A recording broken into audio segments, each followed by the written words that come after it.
Okay, Neil, whenever you're ready. Okay. Good evening, everybody. Welcome to the Township of Hillsborough Planning Board for Thursday, December 3rd, 2020, conducted virtually. This meeting will be conducted virtually. The public will be given an opportunity to participate remotely through the advertised Zoom link or optional phone number identified in the public meeting notice. Members of the public should use the raise hand feature in Zoom or *9 if participating by phone to indicate you would like to be recognized to speak. Meeting and application documents have been made available at https://hillsborough.newjersey.civicclerk.com/ in accordance with the public meeting notice. Applicants will be presenting remotely and will identify themselves before testifying. Would you all please join me in a salute to the flag? Please rise. I pledge allegiance To the flag of the United States of America, and to the republic which stands one nation under God, indivisible, with liberty and justice for all.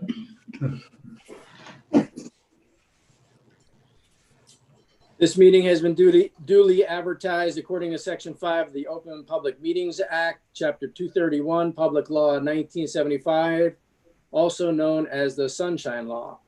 Notice of the 2020 annual meeting schedule has been provided to the officially designated newspapers, the Township Clerk, posted on the bulletin board at Hillsborough Township Municipal Complex, and posted to the Township's website.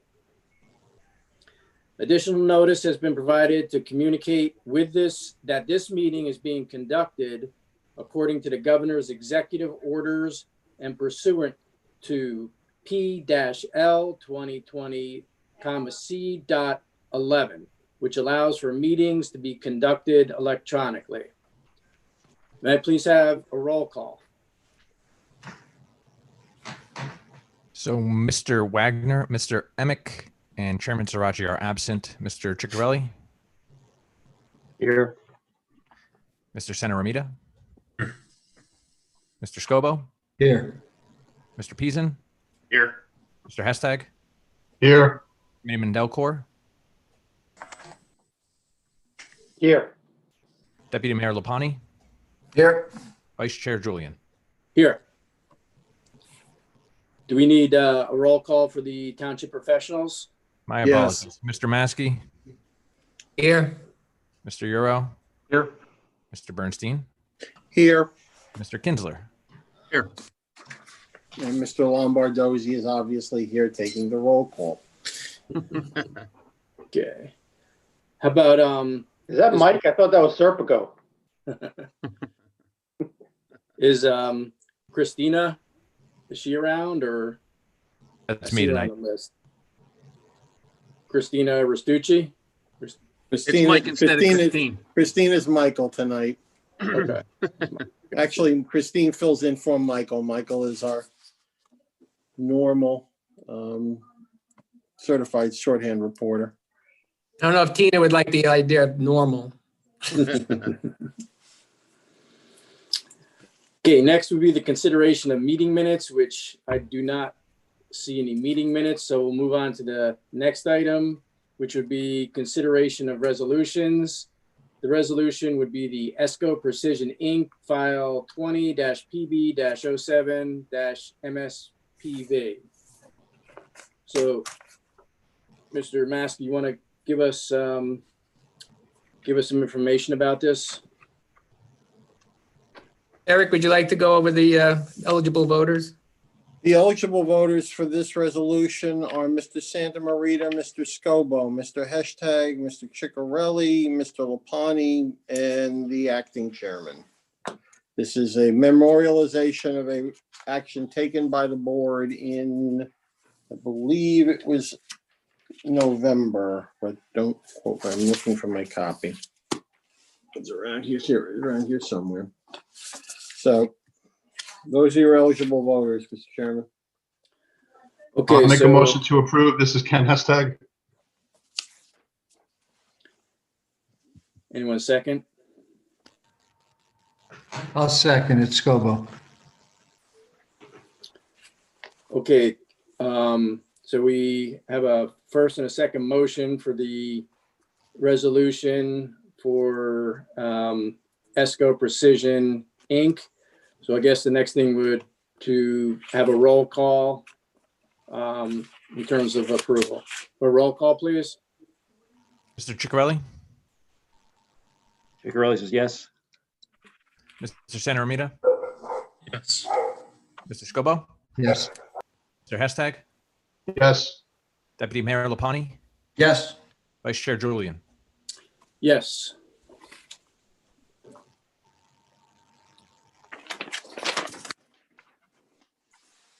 Okay, next would be planning board business, which I don't see any planning board business. Next on the agenda would be business from the floor for matters not on the agenda. So I guess we have to have a motion to open it to the floor for matters not on the agenda. Yes. Okay. Somebody like to make a motion for that, please? I'll make the motion, Peason. Santa Ramiro, second. All in favor?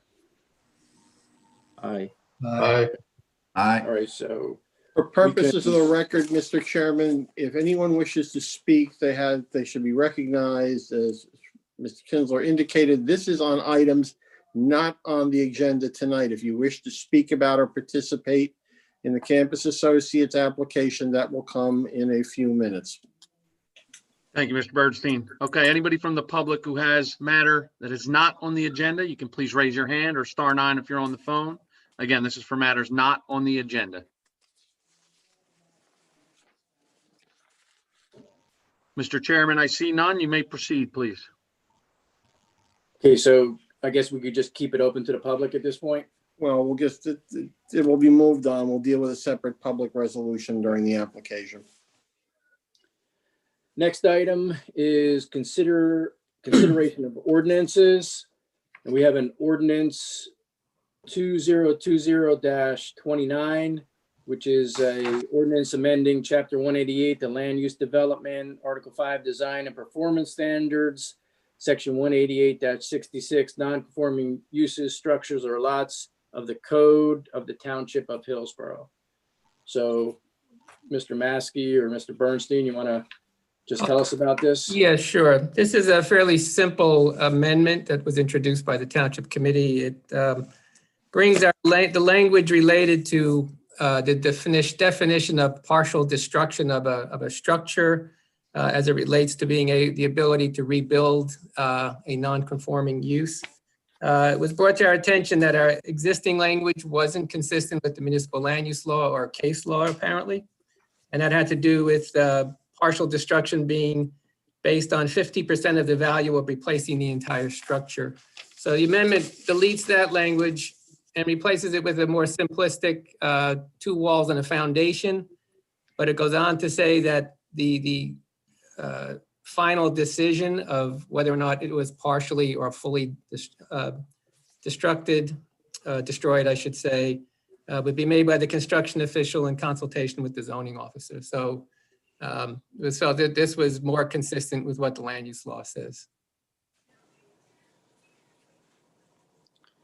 Does anybody have any comments on this ordinance? So what do we need to do? Just I'm looking with the board, would be a motion, Mr. Chairman, to approve the ordinance as drafted and refer it back to the Township Committee for consideration at second reading and final adoption in December. all right, can I have a motion for that, please? I'll make the motion, Scobo. Peason will second. Okay. So with that being said, we have a first and second motion. I guess the next thing to do is to have a roll call on ordinance 2020-29. Can I have a roll call, please? Mr. Chicarelli, Yes. Mr. Santa Romita, Yes. Mr. Scobo, Yes. Mr. Peason, Yes. Mr. Hashtag, Yes. Committeeman Delcor, Yes. Deputy Mayor Lapani, Yes. Vice Chair Julian. Yes. So I guess that'll get sent on to the township committee then. Yes.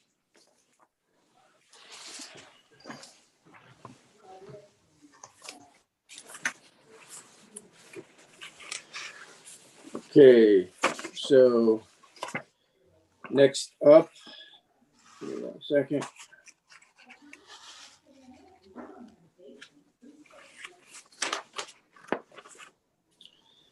Next up would be our application for this evening, which is Campus Associates LLC Weiss file 20-PB-13 MSP Block 58 Lot 1.05.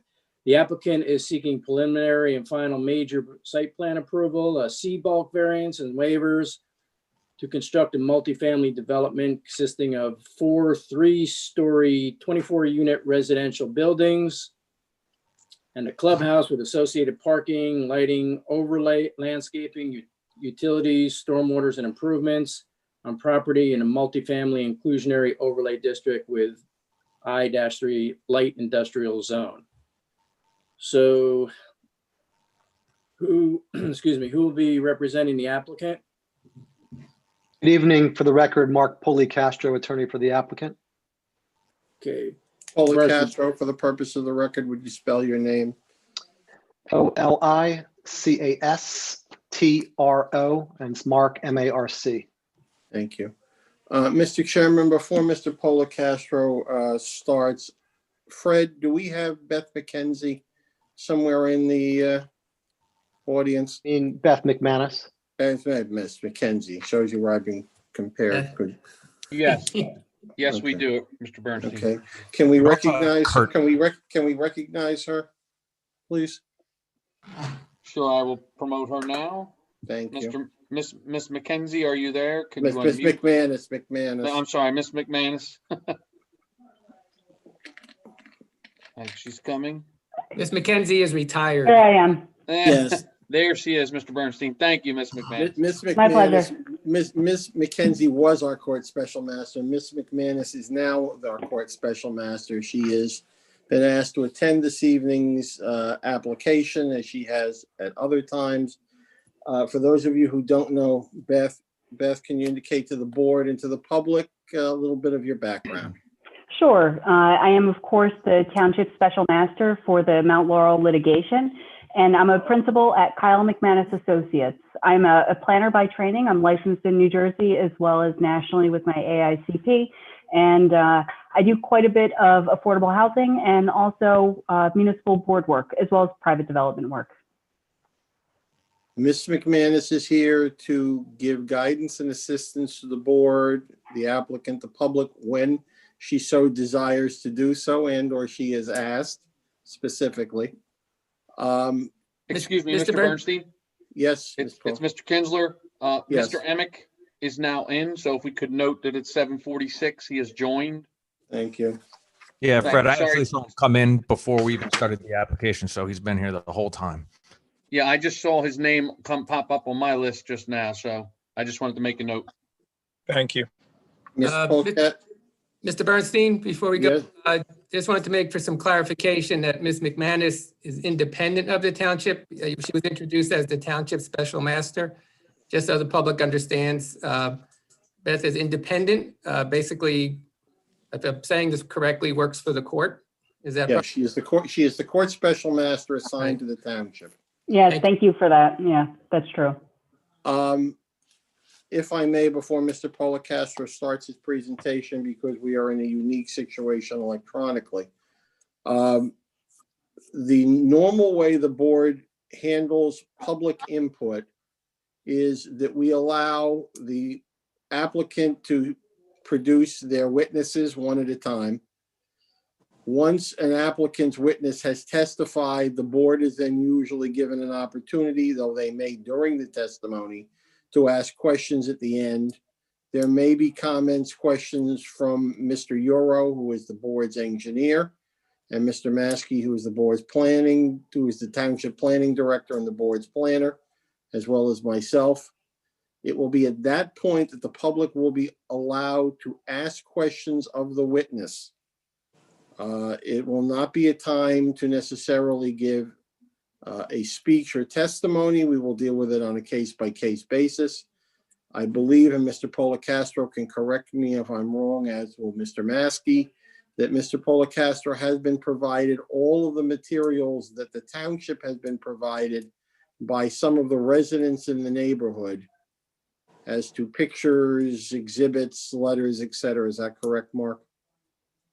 That's correct, Mr. Bernstein. We've been provided with those materials. Thank you. So I just want everybody to know that it has been provided. It has been provided to the board as well. And that we would ask you one at a time. This is, the stenographer can only take so many voices at once.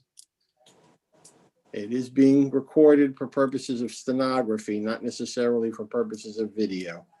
So at that point, Mr. Chairman, unless you have anything else, it's Mr. Policastro's application, or his client's application, let's put it that way. Okay, Mr. Policastro, the floor is yours. Thank you. This project is subject to settlement with the township after really months of negotiation on this particular plan. We have 4 witnesses: engineering, environmental, traffic, and planning. In terms of housekeeping, how late are we going this evening, if you know? Is there a cutoff so we can plan accordingly? We'd like, obviously, God willing, to get through this, and understanding there are members of the public that have comments and questions, I'm sure, as well as the board and the professionals. Is there a cutoff time this evening, Mr. Chairman? Mr. Chairman, Mr. Policastro asked this question of me last night, and I indicated that it is normally the board's intention to cease testimony, et cetera, at 10:30, or prior to that, if we have come to a point where it makes sense for the testimony to come to an end. This is not a board that is into the late night hour. And therefore, he and his client should plan accordingly. No, I would agree with that. Great. Okay, so let's get right to it. I'd like to call Mr. Ford. Mr. Ford, please state your name for the record. Michael Ford, F-O-R-D. And Let me very just briefly. swear Mike in real quick. Sure, go ahead. I lost him. There you are. Mike, do you swear any testimony you give tonight is going to be the truth, the whole truth, and nothing but the truth? Yes, I do. And Mark stole my only question. So super quickly, your credentials, Mr. Ford. I know this board is familiar with your work. Yes, I'm with Van Cleef Engineering for more than 30 years, a licensed professional engineer in the state of New Jersey. And I've appeared before this board numerous times. Excellent. You have a report you'd like to present? I can share screen now of an exhibits. You should have that ability, Mr. Ford. Okay.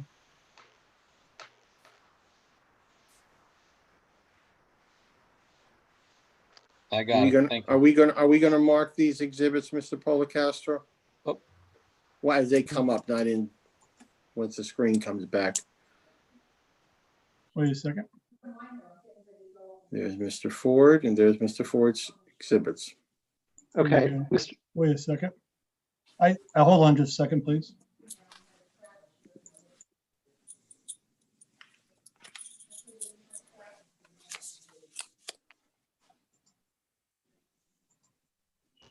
There we go. With regards to marking the exhibits, actually all the exhibits I'm going to use this evening I actually took them right down from the township website. This is I just want the mark for purposes of the record. Yes, Michael. this screen that I have shared now that everybody should be able to see is entitled Existing Features Plan. It's one of the plan sheets that was submitted as part of the application, and this is a colorized version of that plan with an aerial image showing the existing conditions of the property. Is there a date? A1, is there a date on it for the record, Mr. Ford? Here. This should be last revised September 30th, 2020. Thank you. And this is not a new exhibit, Mr. Ford, correct? That's correct. I actually took this down from the website. All these documents are electronically posted on the website under the application. Excellent. Please proceed.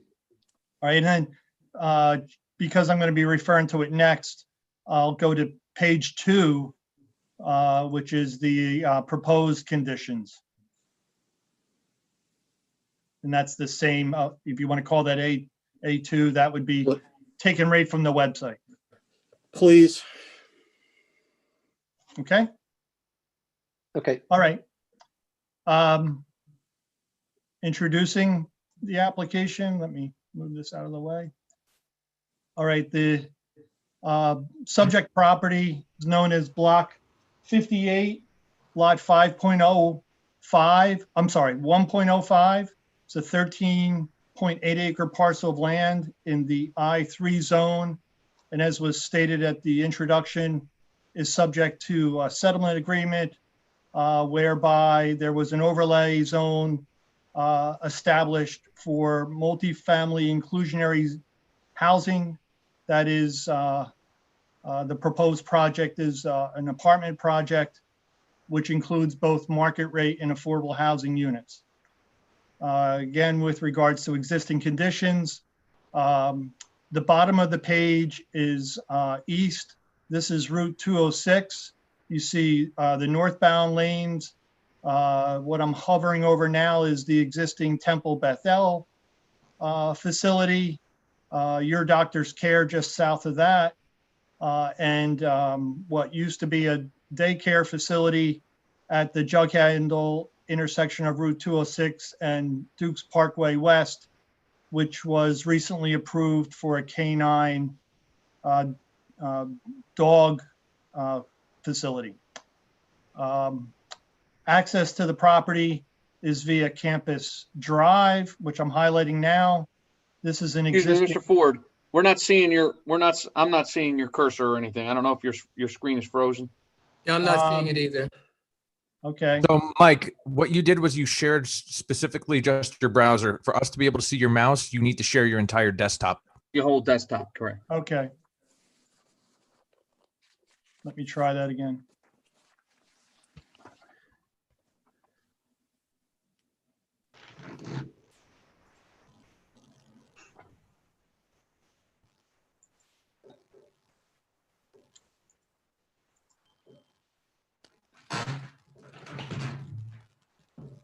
Hold on.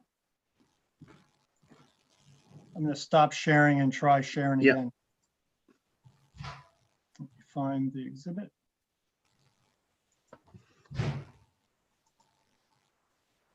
Mike, if that doesn't work, I have that same exhibit here that I can pull up and share with them as well and walk through it as Okay. you speak.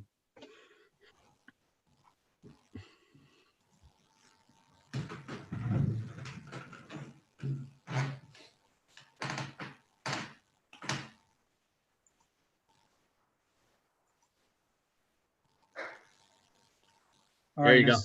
Can you see it now? Yes, we can. Thank you. All right. Thank you for your help. Yep. Okay.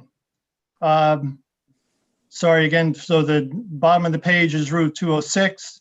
Campus Drive is the access to the subject site, of which a portion of the public road has been constructed. That would be extended to service the property. As a matter of vicinity, off of Campus Drive is Harvard Way. There's one existing industrial type building on Campus Drive at the intersection of Harvard Way. There's public water available in Campus Drive, as well as public sewer at the intersection of Harvard Way. And then to the east is existing residential community, which gains access via Dukes Parkway East. You see on the key map now that I'm highlighting the residential community to our east. To the north is DOT lands, which is part of that jug handle at Dukes Parkway West. And as a matter of orientation, just north of the site, and that jug handle is the Stellar Academy. The property is, as I said, 13 acres of property. Other existing conditions and features are a substantial portion of wetlands on the property, which has been confirmed, and it has a valid freshwater wetland letter of interpretation issued by the New Jersey Department of Environmental Protection in 2017. And along the easterly portion of the property are existing utility easements. That is, there is an existing sanitary sewer easement with that's the Hillsborough Township Municipal Utilities Authority sewer collection system. There actually are two lines there, one that's active and one that was abandoned, both at the rear of the property.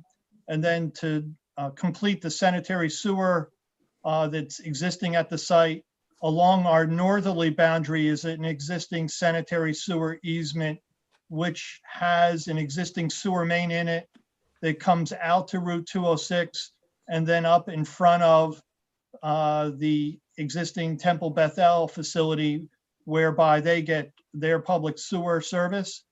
And when I go to the proposed condition and proposed project, we will be connecting to that existing sanitary sewer along our northerly boundary as well. And then with regards to other existing utilities on site, there's an existing storm sewer line along the easterly boundary of the site, or at the top of the page. And then beyond that is an existing state open water or drainage feature that is a channel which collects and runs along our easterly boundary stormwater in a northerly direction toward the Raritan River and Dukes Parkway east. As I said, there is an existing wetlands on the property, and then beyond the wetlands is an upland area in the northwesterly corner of the property, which is where the development will take place. Historically, about 20 years ago, there was a site plan approval granted for an industrial type facility at this location. That is a warehouse type of facility.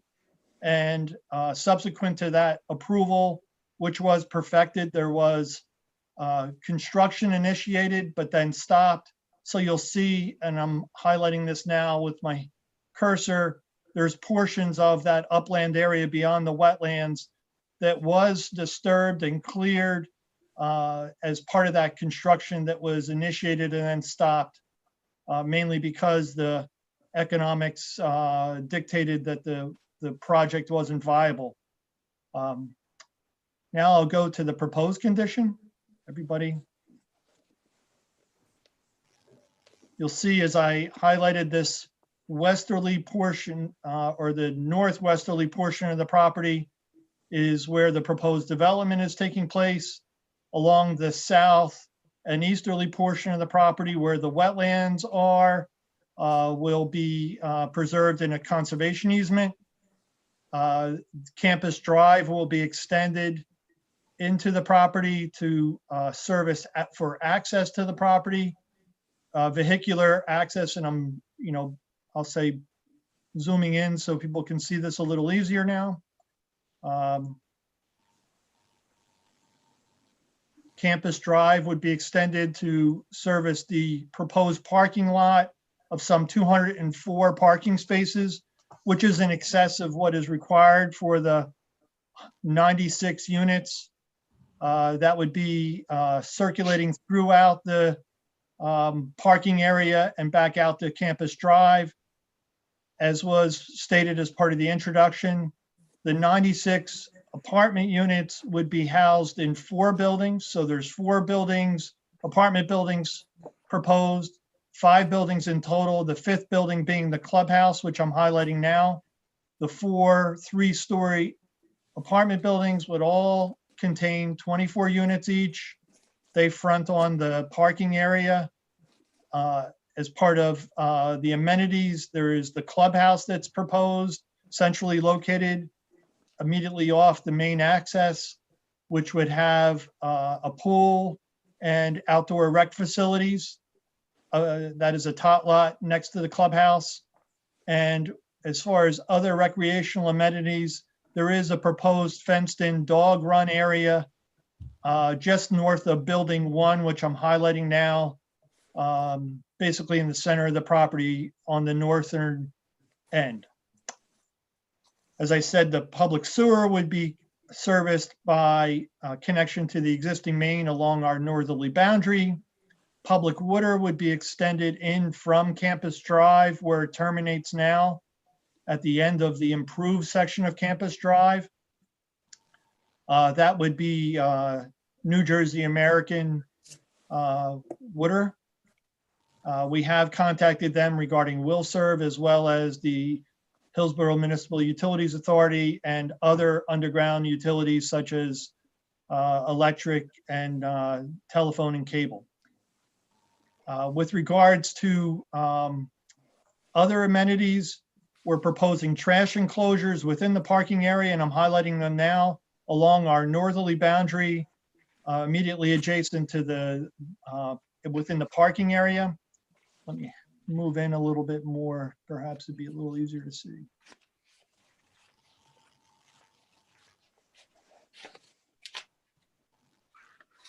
Taking a minute to regenerate. We're providing for buffering along our common property line between the subject site and the rear of Temple Bethel facilities.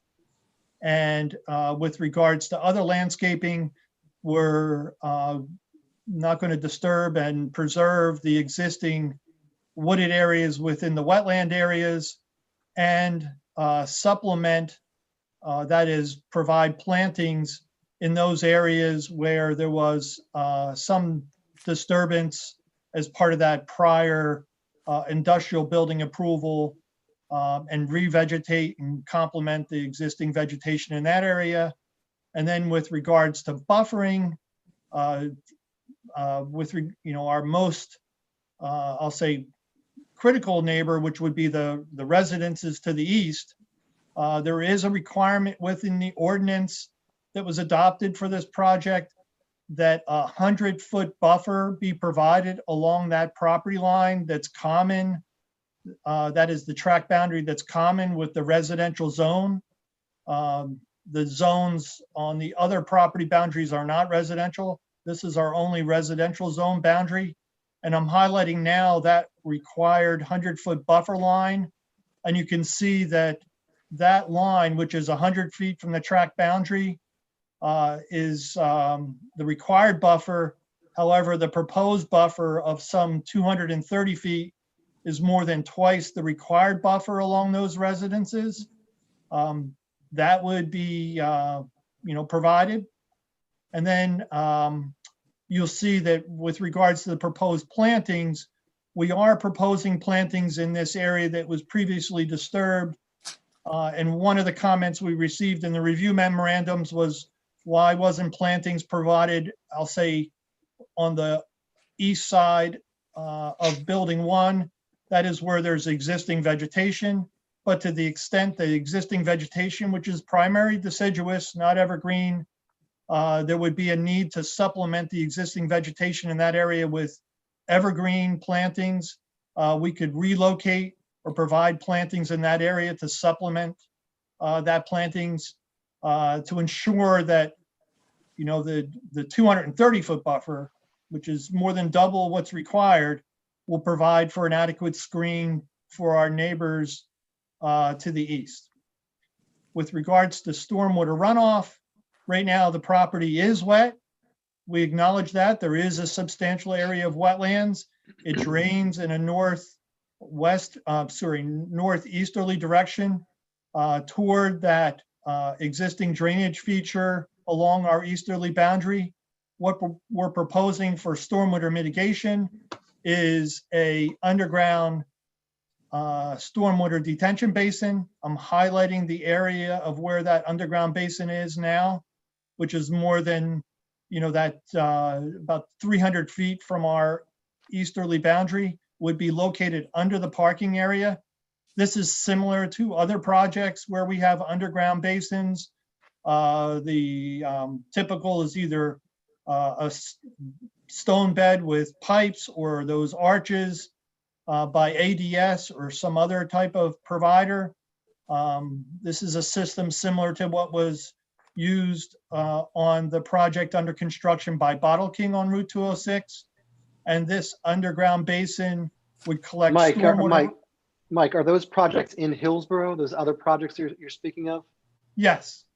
Okay. Thanks. Yeah, it's the Hillsborough Village Center project under construction on the southbound side of Route 206, directly across from what used to be the Stop and Shop facility. Probably most people know it as where the drive-through Starbucks is. Excellent, thanks. Yes. So that underground stormwater detention facility would collect runoff via a pipe network from the parking areas as well as the building roof runoff.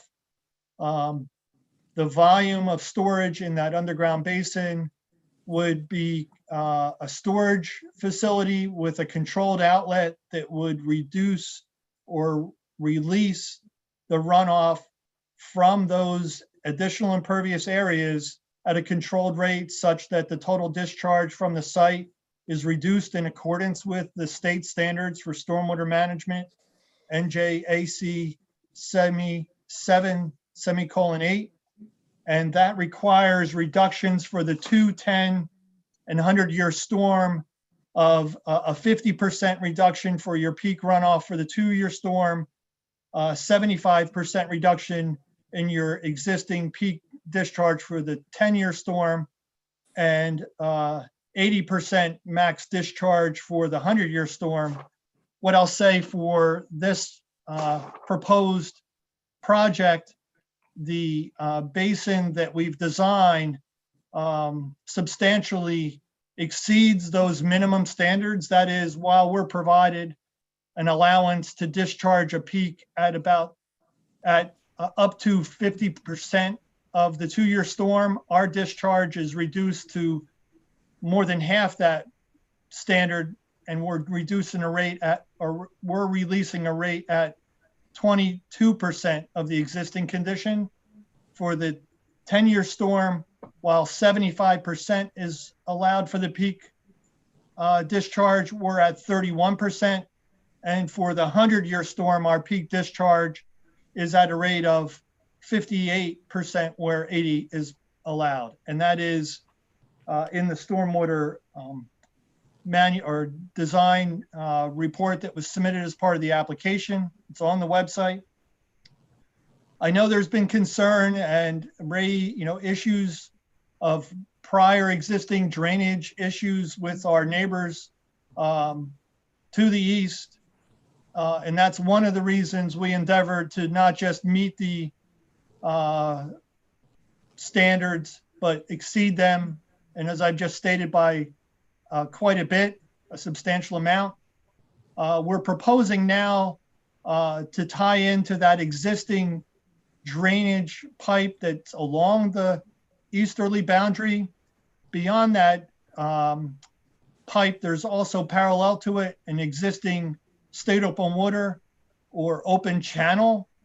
There's been some discussion, and I know there's concerns about us tying directly into that pipe, and a suggestion to provide for a tie-in to that existing open channel along our easterly boundary. And what I'll say to the board is, at the direction or at the discretion of your board engineer, we'll tie into either one of those. We know all of our drainage heads to our easterly boundary. And if there's a suggestion that we tie directly into that open channel, we can do that. What we thought with regards to And what I'll say with regards to that overall drainage, what the board should know is to the north, basically just beyond where Stellar Academy is, or about 600 feet north of our property, both the 42-inch pipe and that existing channel basically come together. That is, there is the 42-inch pipe continues and goes under Dukes Parkway East. And that was a drainage improvement that actually was installed by the township in an effort to alleviate, and that was back in the 70s, to alleviate the drainage issues that this community has suffered. And that drainage pipe has a head wall connecting to it where it collects the runoff from this open channel. So regardless of whether we connect to the 42-inch pipe or the channel, all of that runoff 600 feet above, north of our site comes together. But again, at the discretion of your board engineer, if he would prefer that we connect to the channel rather than the pipe, we can do either one. What we thought with regards to connecting to the channel is, I'm sorry, to the pipe, is that that's on our site. Beyond it is the channel, and the channel is closer to the residents. So by connecting to the channel, we don't, we actually, I'll say, take runoff out of the channel along our most immediate neighbors to the east. But again, we would defer to the board's engineer as to the appropriate and the I'll say preferred connection point. We do have outside agency applications pending with NJDP regarding our wetland disturbances. There is a buffer averaging proposed where a small portions of the wetland buffer, and I'm highlighting now, immediately adjacent to building 1 and building 3 are just to be disturbed. This is the buffer, not the wetlands, but the buffer. And as permitted by DEP regulations, those reductions in the wetland buffer would be compensated for by an equal or greater increase in the buffer in other areas on site. And we're proposing to do that. That permit is pending at DEP.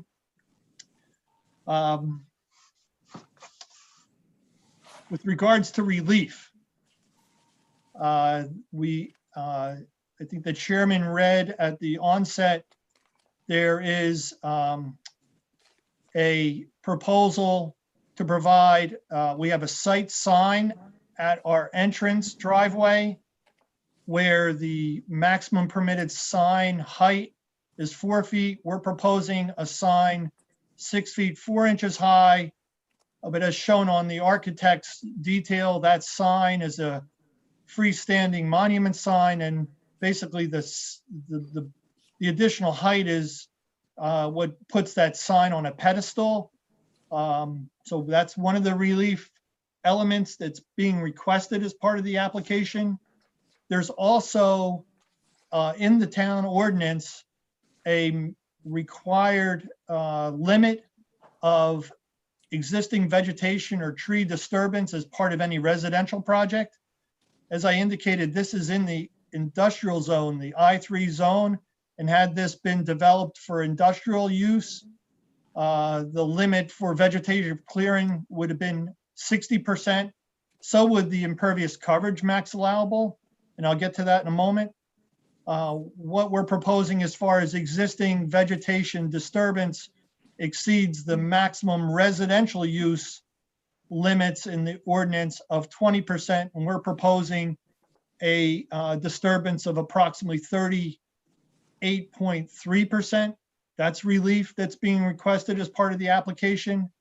There's also, and the board's familiar with this, under the tree mitigation ordinance, a section that permits for request for an economic hardship waiver for tree mitigation. That is, puts a ceiling at the tree mitigation requirement for a project at 1.5% of the total construction cost of the project. We're seeking that relief as permitted in the code.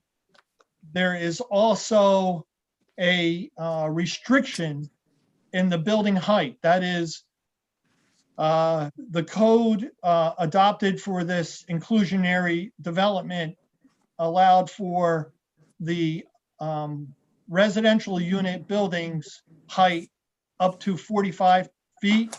We meet that requirement, but since the clubhouse is considered an accessory structure, it has to meet the height restriction of an accessory structure, which is 20 feet.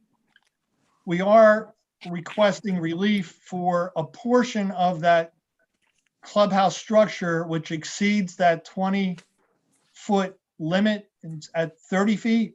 It's a cupola-looking feature, and I can share the architectural plans to show that element of that structure, but that is technically one of the variances requested as part of the application. And then also, there is a requirement for trash enclosures to have landscaping on 3 of the 4 sides. And as I highlighted earlier, and I'm highlighting it again now, the trash enclosures for the facility are located along our northerly boundary, immediately adjacent to lands owned by NJDOT. And that's part of the jug handle that's on 206. We're proposing 2 trash enclosures where landscaping is proposed on those sides of those trash enclosures that are not immediately adjacent to parking spaces.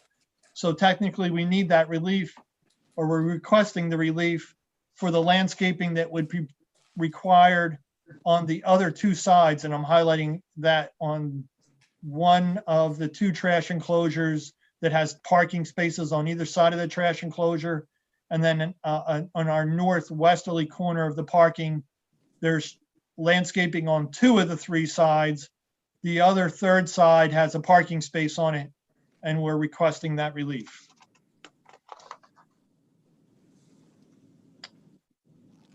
Maybe now what I can do is go to other highlighted features as part of the inclusionary zone. That is, there is a requirement for an open space dedication of 40% of the site. We're providing an open space area of 48%, almost 50% of the site. That would be placed in a restricted area in accordance with the ordinance. With regards to other landscaping, there is, in addition to the tree mitigation planting shown by the end of Campus Drive, as well as throughout the site, what you're seeing on this highlighted exhibit is the tree plantings. There would also be, and I can zoom in so you can see it a little better, obviously foundation plantings proposed around the residential units.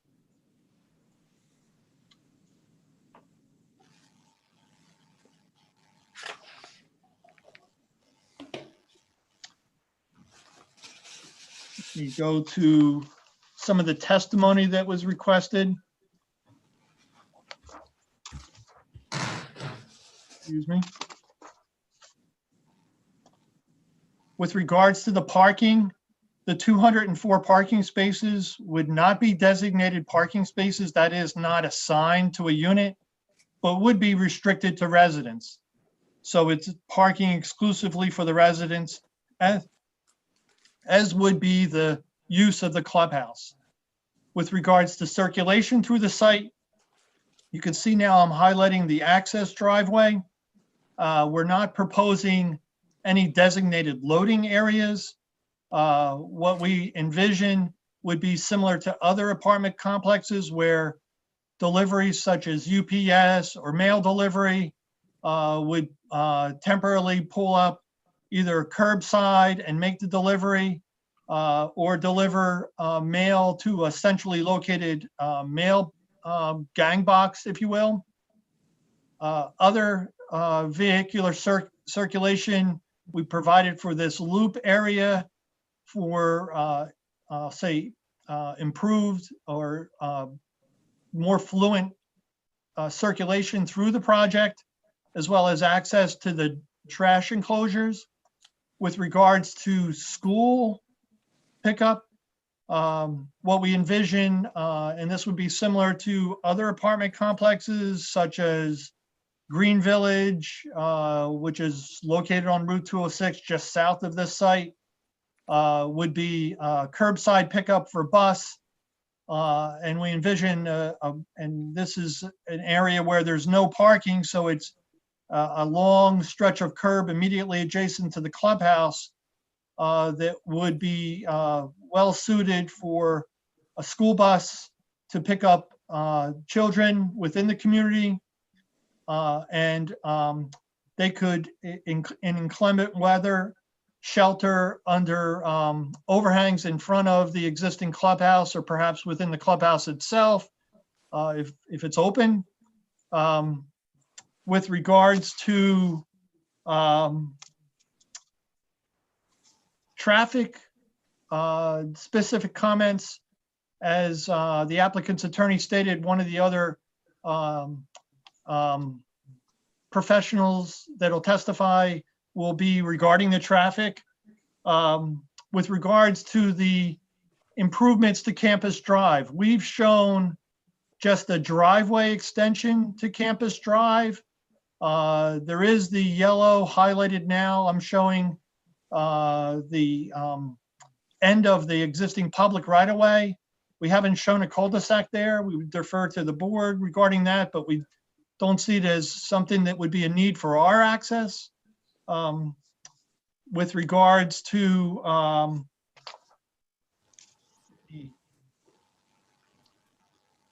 get into recyclables and trash enclosure, the trash would be private pickup, as would the recycling.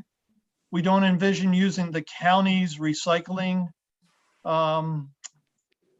operation. And this is typical of other apartment complexes, since the standard trash is picked up by private waste hauler, so would be the recycling, and that would be both containers and the organization of that would be within those trash enclosure areas. There was a suggestion in one of the review memorandums to provide other trash enclosures beyond these two. We've discussed that with the applicant. They would prefer and desire to maintain the two that are being proposed. And they can speak to this directly if there's additional questions, but they operate other apartment complexes. The frequency of trash pickup can be regulated by them since a private waste hauler. So if it needs to be done more than once a week to accommodate trash pickup in those areas, it can be done. Other locations that we actually discussed for trash enclosures would be up closer to the main entrance, and it seemed like an undesirable location to provide for a trash enclosure immediately at the entrance to the community. And these selected locations are accessible by the residents. And what the applicant stated in discussing this issue was in many other complexes they operate, people actually come out with their trash, perhaps even put it in their car and drive it over, open the gate and deliver the trash. So that's our proposal and desire, is to maintain just those two trash locations. There was also a suggestion, we're providing for the 15-foot buffer along our non-residential neighbors. That is the existing temple to the west of the site. And we're providing a vegetated buffer in there. We would endeavor to maintain and not disturb the existing vegetation, that is trees in that area, to the greatest extent possible. But certainly because of regrading and drainage improvements, there will be disturbance. So we're providing this vegetated buffer in this area. There was a suggestion to consider adding a fence in that area as well. That was also discussed with the applicant, and their desire would be not to provide a fence in that area but maintain and provide the landscape buffer. One of the concerns with the fence is the ongoing maintenance in view of that. And then also the buffer, I'll say the vegetated buffer provides for a living fence and a more desirable aesthetics as opposed to a fence. So the applicant would prefer not to provide a fence in that location. We are providing water access via the existing main and campus drive. There would likely be a meter box for the New Jersey American and a hot box, which you see in other locations, and that would be located adjacent to our driveway. Certainly that's under the jurisdiction of New Jersey American Water, and with regards to the water main sizing and the service, that would be subject to approval as part of the construction permit, the plumbing, as well as the service application and approval with New Jersey American. So those line sizes are to be determined.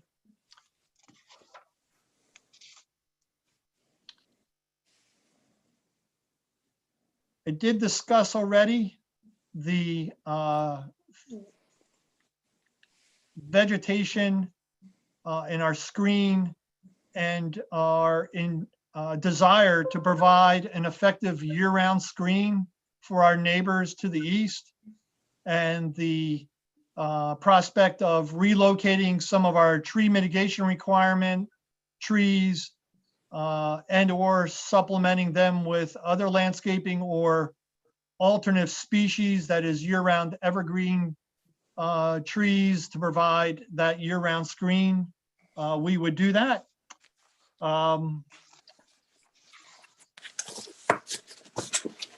Regarding other outside agency approvals, we have made application to the Somerset County Planning Board. We do have a letter from the county with the only comment that we need to formally respond to is that the fact, and that is our formal election to not participate in their recycling program and have it addressed by our private hauler. We've also made application to the Somerset Union Soil Conservation District and have been granted approval dated September 10th, 2020. As part of that approval, we went on to obtain certification from NJDP for our stormwater discharge. That is the NJDP's 5G3 approval, which was granted by NJDP on September 22nd, 2020. We will also be making application to DEP for a treatment works approval. That would be subsequent to approval by the Hillsborough Township Municipal Utilities Authority, as well as the Somerset Raritan Valley Sewage Authority. And then also coupled with the land use regulation program at NJDP for the wetland disturbances, there would be also a disturbance of a riparian zone associated with the state open waters, which requires a FHA or flood hazard area permit, and we will gain that approval as well. Other outside agencies, I'm sure the board typically would see with any application in Hillsborough, a application to the Delaware Raritan Canal Commission. However, this property is actually not located in their regulated area. So the Delaware Raritan Canal Commission approval is not required. We're not in an area regulated by that agency. And we have, as directed by your staff, made application to the Delaware Raritan Canal Commission to confirm non-applicability, and we would provide that confirmation when received by the DNR Canal Commission. Mr. Ford, may I jump in here for a second? Yes. Yeah. Regarding the DRCC, I had hoped to have a final answer on this by today, but unfortunately they haven't gotten back to me. I realize they've issued a letter saying that you were exempt. However, it's come to our attention that in 1999, there was a conservation and maintenance agreement entered into between DRCC and Campus Associates Incorporated. And they said it was in Zone B. I contacted John Hutchinson, the executive director of DRCC. He was puzzled by it. He was going to look into it. He said he had to go into the DEP warehouse to see what it was all about, because there was also a DRCC report attached to that conservation easement. And he was going to check with the Attorney General's office to see if there was what the status of the easement is, if at all. So I'm sure we can get this resolved before any final vote's taken, but I just wanted to let you know that the DRCC is looking into the inconsistency. Okay. And this would be true for any outside agency. Certainly, the board doesn't have jurisdiction to grant a waiver for those outside agencies. And as a condition of any approval this board may grant, and this is listed in one of the professionals' reviews that we've received, we would obtain any and all required outside agency approvals and provide copies of those approvals as part of the application.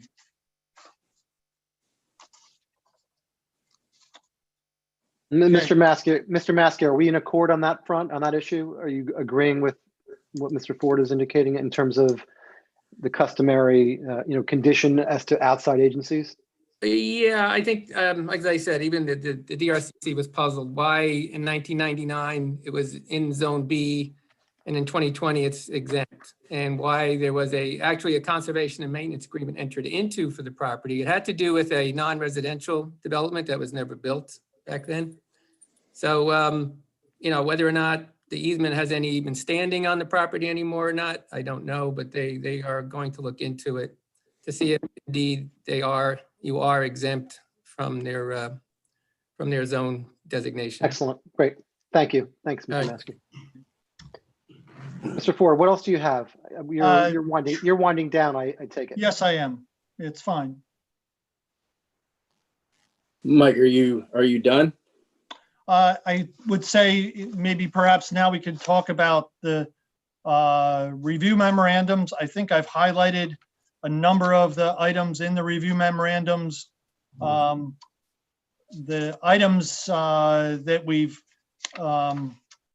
not discussed or I haven't, mentioned in the absence of discussion of them, that would be as typical with any application, all the other items that we haven't specifically discussed that are suggestions that we'd rather not implement, those other suggestions we will implement, and or all of the technical items in the board engineer's review memorandum would be satisfied to his or would be addressed to his satisfaction.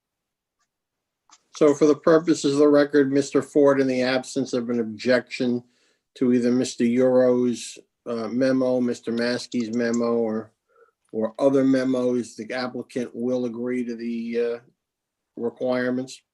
That's correct. Thank you. Yeah, I would like to, Mr. Chairman, when we get to it, just walk through my memo just to clarify some of the points that Mr. Ford made. Okay. Mr. Chairman, as would I, Mr. Euro here. Okay. Okay. Of course. Let me, And- we can go to that right now. One of the items in the report is a request regarding AC units. The only building that would have ground-mounted AC units would be the clubhouse, and they would be either on the side of the building or at the rear of the building. And then the discrepancy between the architectural plans and the site plan regarding a patio adjacent to the clubhouse would be addressed.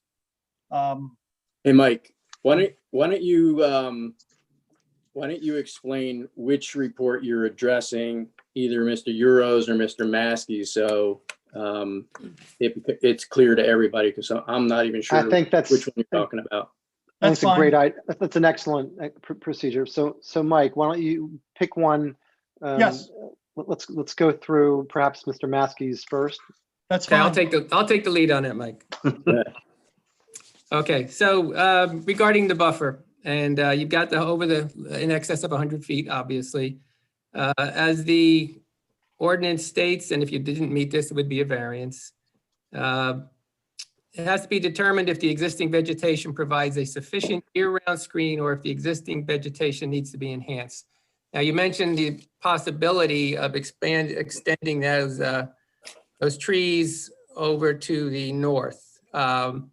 You said it two ways. One was to add, one was to relocate. It's up to the board, but I don't think we would want you to reduce the number of trees that are out there and relocate them. I think it would be more appropriate to add additional trees. Is the applicant willing to, if that were a condition, to continue that green buffer to the north? Yes. Okay. How far? As Mr. Maskey said, and this is why I said it the way we don't want to take down trees to put up trees, and we're trying to minimize our disturbance of the existing vegetation.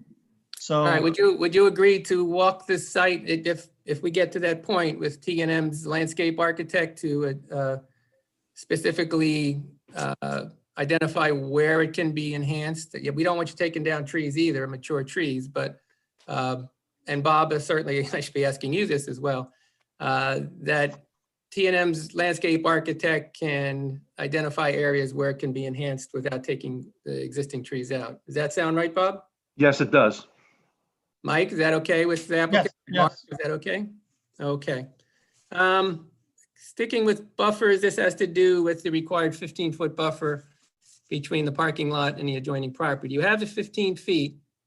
The ordinance states that it should be appropriately screened by a combination of landscaping, berms, and/or fencing that is acceptable to the applicable reviewing board.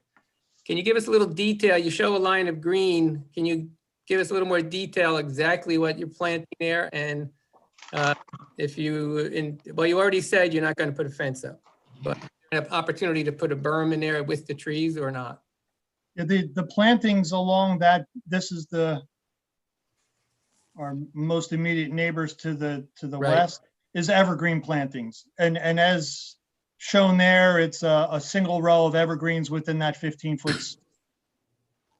Okay, and that would be, I imagine, agreeable to be subject to T&M's sign off from their landscape architect as to the adequacy of those plantings? Yeah, I think we'll get to Bob Euro's letter in a minute. You know, if he Okay. has a landscaping section, we can address it there. Okay, as far as the school bus stop, you'll be putting it in front of the clubhouse, you said. Would you stripe or sign markings that, school bus stop, no parking, standing, whatever? Yes. Okay, and you need to get a letter from the Board of Education saying that they agree to this. We can contact the Board of Education like we've done in other projects. Right. To Right. coordinate that, yes. Right. The treatment of the cul-de-sac, how do you plan to address the remainder of the right-of-way cul-de-sac that you would not be touching with the new driveway? In other words, it's basically grass, shrub, trees right now.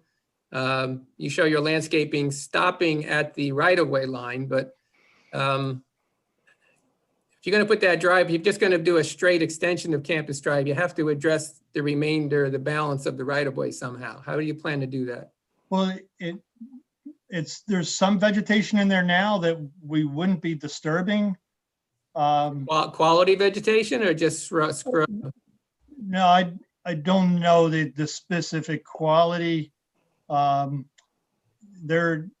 I was going to say is that this landscaping that we're proposing here could actually be just shifted and put right alongside that within the public right of way, if that's the preference. Okay. And now I also had made a comment regarding the ability of emergency vehicles to turn around at that point. Obviously, that's the end of the public right of way. From there forward, it's all private inside your development. We would need to make sure with DPW and the fire marshal, and we'll get to the fire marshal comments in a second, or maybe even blend that in here, that snowplows, fire engines, et cetera, can make that turn. Obviously, you're not planning to finish off the cul-de-sac. That's what our proposal is, yes. Okay, and that'll be up to the board. Moving forward. And then with regards to the fire officials memorandum, Yeah, there is really just one comment in there that he's suggesting that we have another access other than Campus Drive. We're Correct. suggesting that Campus Drive meets the residential site improvement standards and is compliant. And since we don't own any of the other property around us, we don't have any other alternatives for alternate access. And that's what our position is, that we don't really have the ability to provide anything above and beyond the residential site improvement standards. have you applied the turning radius, et cetera, for the 47-foot fire truck to at least make sure that they can fully circulate through the site? Yes, yeah, that's actually one of the plan sheets. Plan sheet 17 shows the fire truck circulating through the site. Okay. In pedestrian circulation, you showed two different crosswalks in your details. You didn't quite say which one do you plan to use through the development? Yeah, that is a clarification. We plan to use the standard crosswalks, and it would be, and that's, thank you for mentioning that. I didn't get into pedestrian circulation, but we have throughout. Yeah, I noticed. the sidewalks, and we have crosswalks where the sidewalk crosses the driveway. So there's three crosswalks, actually 4 over to here. We're planning just standard crosswalk striping, not enhanced. So we're asking for relief, I'm and sorry. we would remove that other. All right, so you don't want to do enhanced crosswalks, is that? That's correct, sir. Why not? Just a desire of the applicant. It's a Is there a on-site reason? private project. Is there a Excuse me? reason other than the desire? That doesn't tell me anything. Well, They feel like it? They don't feel like it? the standard crosswalk carries with it a lower ongoing maintenance responsibility. The enhanced sidewalks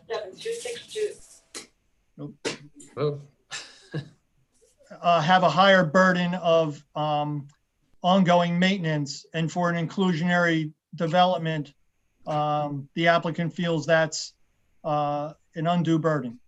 okay. Well, that'll be up to the board. All right. And like the sidewalk does continue, we do continue the sidewalk along Campus Drive to Right. where it terminates now at the end of Campus Drive. Correct. Let's Yeah. talk about the refuse collection. First of all, you need variances, as you noted, for not properly screening them, but also functionally, the way you've placed them right in the parking aisles. So you have a car parked up against each side of it, and the gates open out into the aisles. In my opinion, at least, not very functional. You really ought to find a way to relocate them so that it can be properly screened and that they don't interfere with the traffic, and that you don't have cars parked up against them. That's just asking for trouble. Mr. Maskey, Mr. Chair, Bob Euro, if I can follow up on that.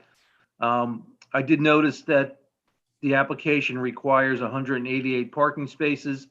You are providing 204 spaces on the property.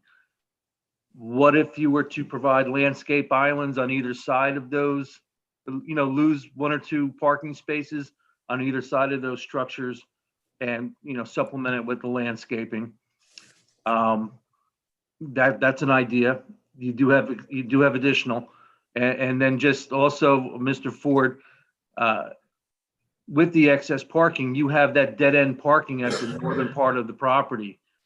Is there a need for that extra pavement? Maybe we can reduce the number, the amount of asphalt on the site a little bit to help with some of the drainage, and get some more landscaping and some more green.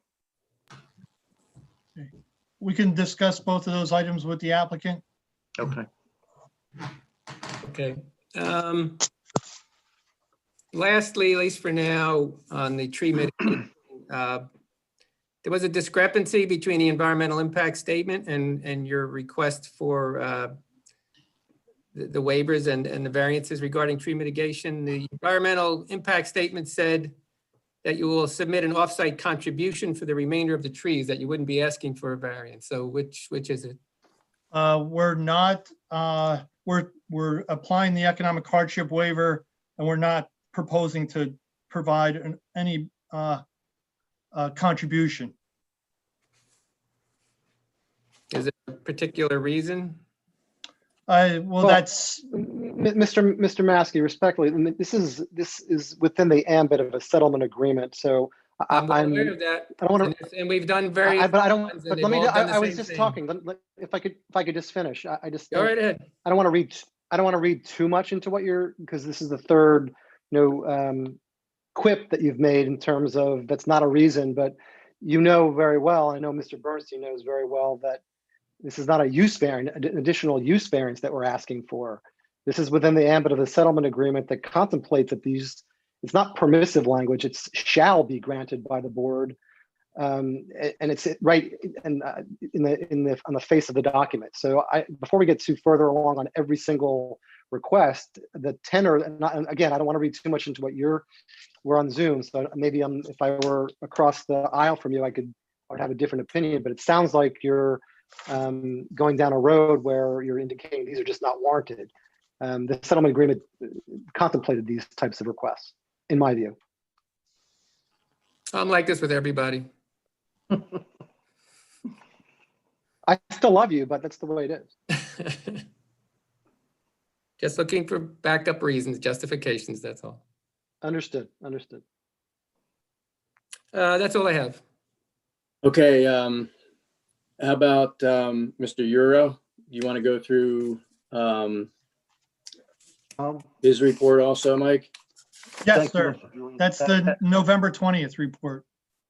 Correct. And similar to Mr. Maskey, why don't you let me take the lead, because you've answered a lot of my questions and addressed a lot of my concerns. Can't hear you, Mr. Excuse me, Euro. Mr. Euro, make sure you speak into your mic. Thank you. I'm sorry. You've addressed a lot of my concerns, and let me just go through my letter real quick. So you and the applicant are going to discuss possibly reducing the amount of parking spaces on site, as well as eliminating 1 or 2 spaces adjacent to the trash enclosures to provide additional landscaping.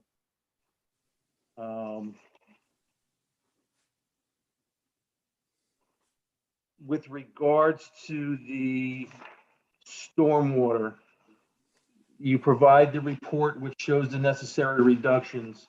However, based on a recent site visit that I made, and some of the concerns that have been registered with the planning department and the board by some of the neighbors, I have a couple additional statements or requests that I would wondering if the applicant would be willing to provide. As you know, with the mapping, you have identified several utilities along that easterly property line.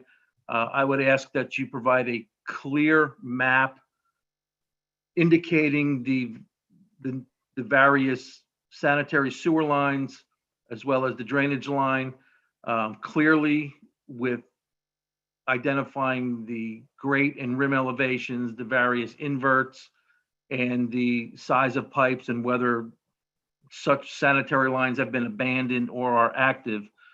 This way it will clarify a little bit of those utilities on that easterly property line, and make it a little bit easier to understand when we go out in the field and try to inspect this information. Concerning the overall drainage for this property and the overall area, we would like you to do a downstream drainage analysis of the existing drainage pipe and that state open water ditch. As you mentioned, that ditch does tie into or flow into the 42-inch pipe approximately 500 to 600 feet north of the property. I think by doing a downstream analysis, it'll give everybody some peace of mind as to whether the 42-inch pipe can handle the proposed flows from your property. Piggybacking off of one of your earlier statements and testimony, I agree that the best point of connection for the proposed drainage is into the existing drainage inlets or manholes. I would not recommend discharging into the state open water ditch. You would create a whole host of other concerns with regards to soil erosion, stabilization, etc. within that state open water channel. As part of the downstream analysis, I would also request that we do a backwater analysis on the drainage system to identify if there is downstream flooding, if the water will then back up through that 42-inch pipe, and the impacts that it will have on your proposed property and underground detention system. I would hate to see some flooding to occur downstream, and then all of a sudden, all of your inlets start surcharging in the existing parking lots. I would also ask identifying, there's been a ditch, it's been identified as by several of the residents, as well as in the Environmental Commission report, that there is a drainage feature, whether it be classified as a swale, a ditch, or a stream, that bisects the property in a west to east direction. I've identified it, I've looked at it, it is holding some water as of today. I would tend to classify it more as a swale or a drainage ditch, but I would request that we do an upstream analysis to identify if there's what the total acreage coming from upstream onto our property, whether it be greater than or less than 50 acres, because that can further change the course of your drainage characteristics and or any future buffers or conservation easements that may be required. And then the final comment would be with regards to the state open water ditch on the easterly property line. Would the applicant consider cleaning and desnagging the length of that ditch as it is choked up with tree limbs, brush, leaves, etc.? And I think if it was cleaned, it would help mitigate some of the drainage problems along at least that easterly property line, along your property. You can't do much downstream, but I wonder if the applicant would consider that as part of this application. Those are my main drainage concerns. I know you've indicated that you would address a lot of the technical issues, which I am okay with.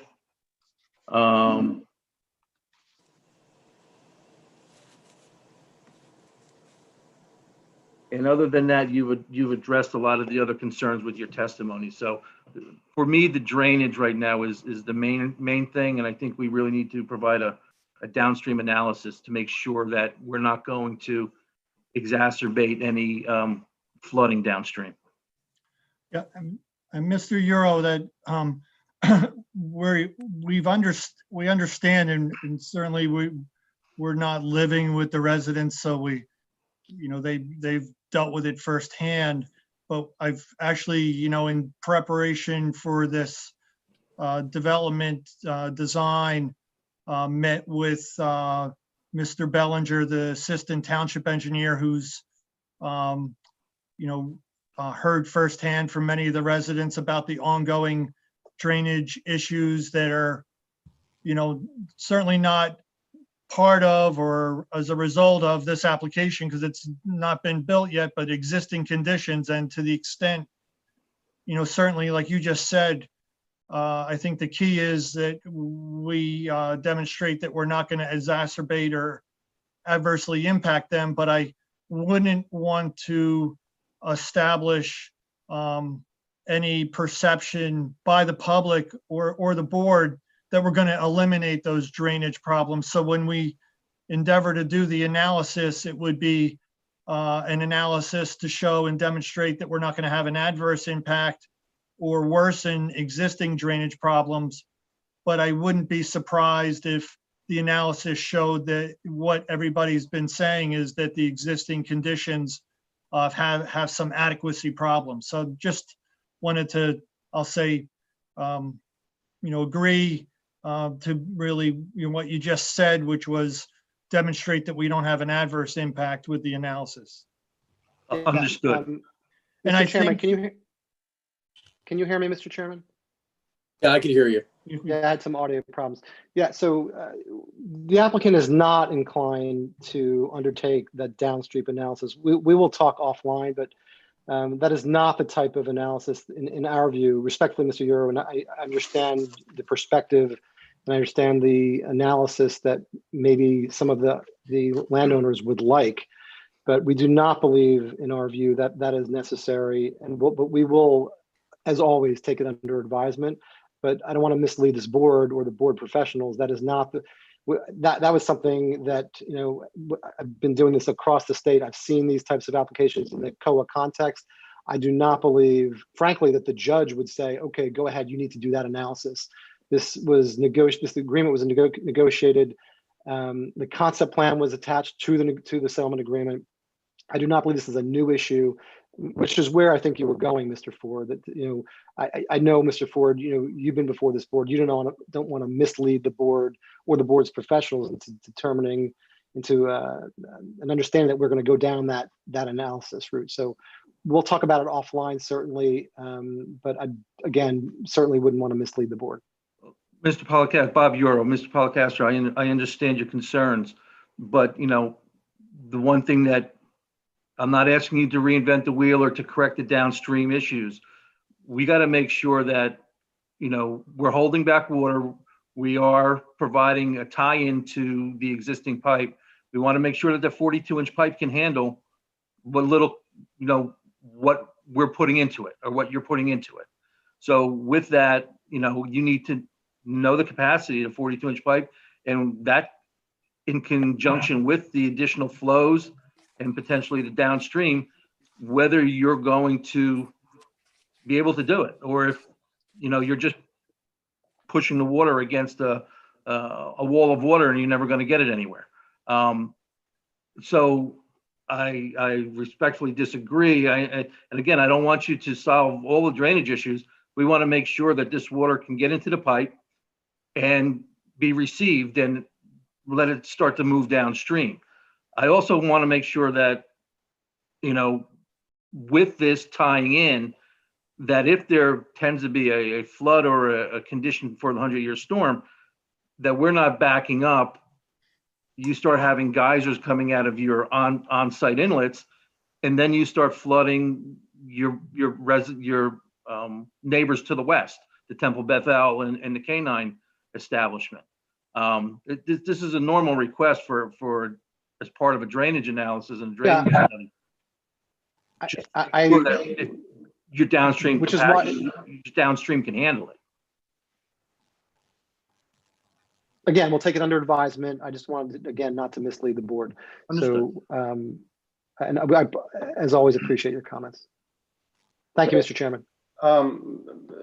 Eric, Mr. Bernstein, can I ask a question here? Because this is now the second time we've had Mr.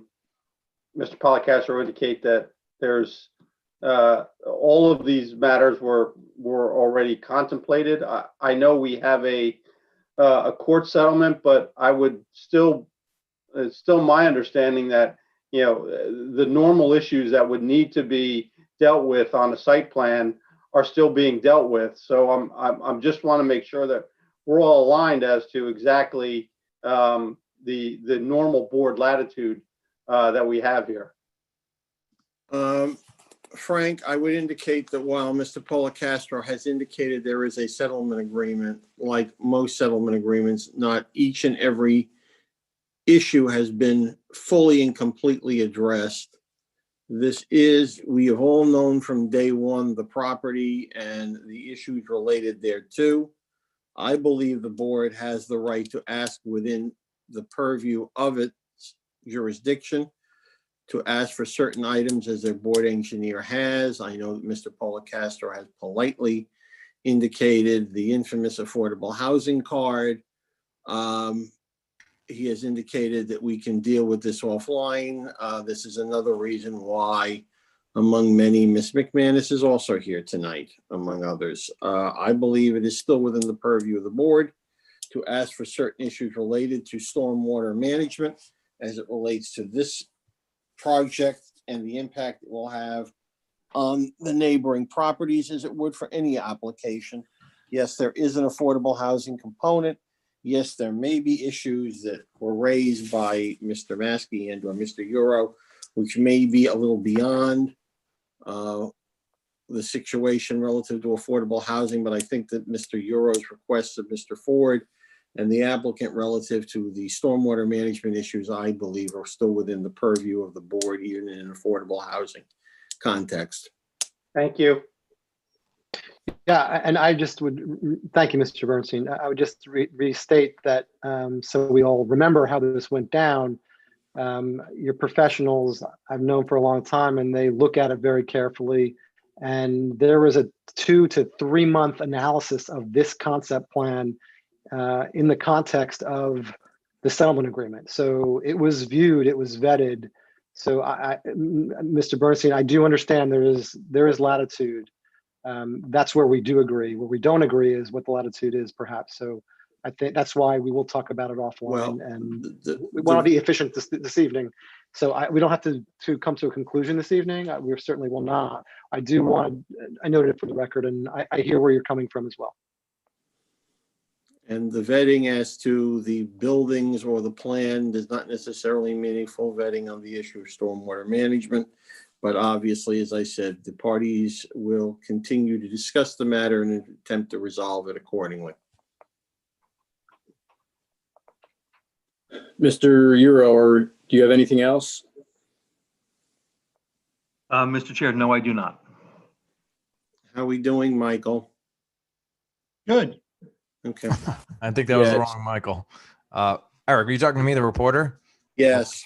Yeah, I was just going to say, before we move on to the next witness, if we could take a break. I don't know if Well, I don't know if we're intend do moving to the anything right next now. witness as much as I think it's now board. Yeah, question with Mr. Ford time.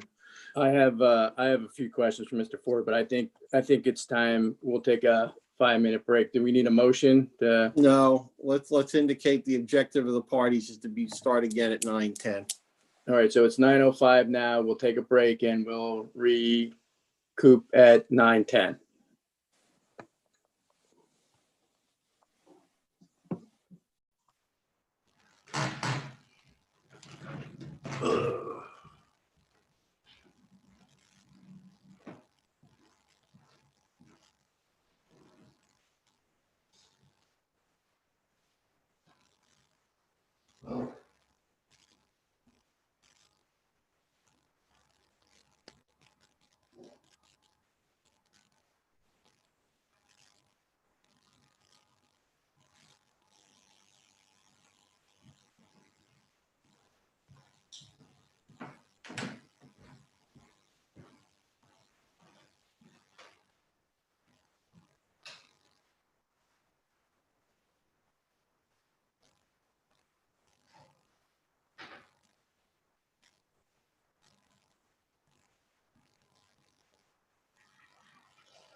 Hey, Fred. Fred, are you there? Can you hear me? Yeah, I got you, Neil. What's going on? I can't see anybody. All I see is the map up there, so I'm not sure if everybody's back or not back. Well, Michael will probably take a roll call just so when we come back, he knows everybody's here. Okay. There might be I don't know, on your iPad, if you have a little view at the top there, you might be able to change it from speaker view to galley or something. Yeah, I was on galley, but once Mike.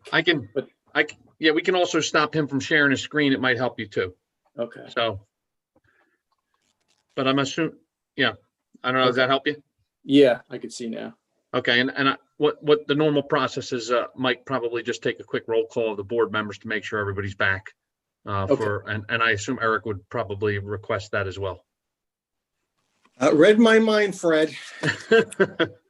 I've done a couple, I guess. Yeah. At least I remembered one thing. You know me well enough. Yes. I got 9/11. So if you're ready, Neil, you can probably ask him to take the roll call. Okay. Mark, are you there? Can you hear us? Michael. I'm sorry. We're having one of those nights. We're having one of those nights, Michael. Yeah. All of us. Yeah. They didn't call you Tina. Yeah, there we go. Not Tina. There you go. All right, and I can do a roll call if you want. Yeah, please do a roll call. Mr. Emick?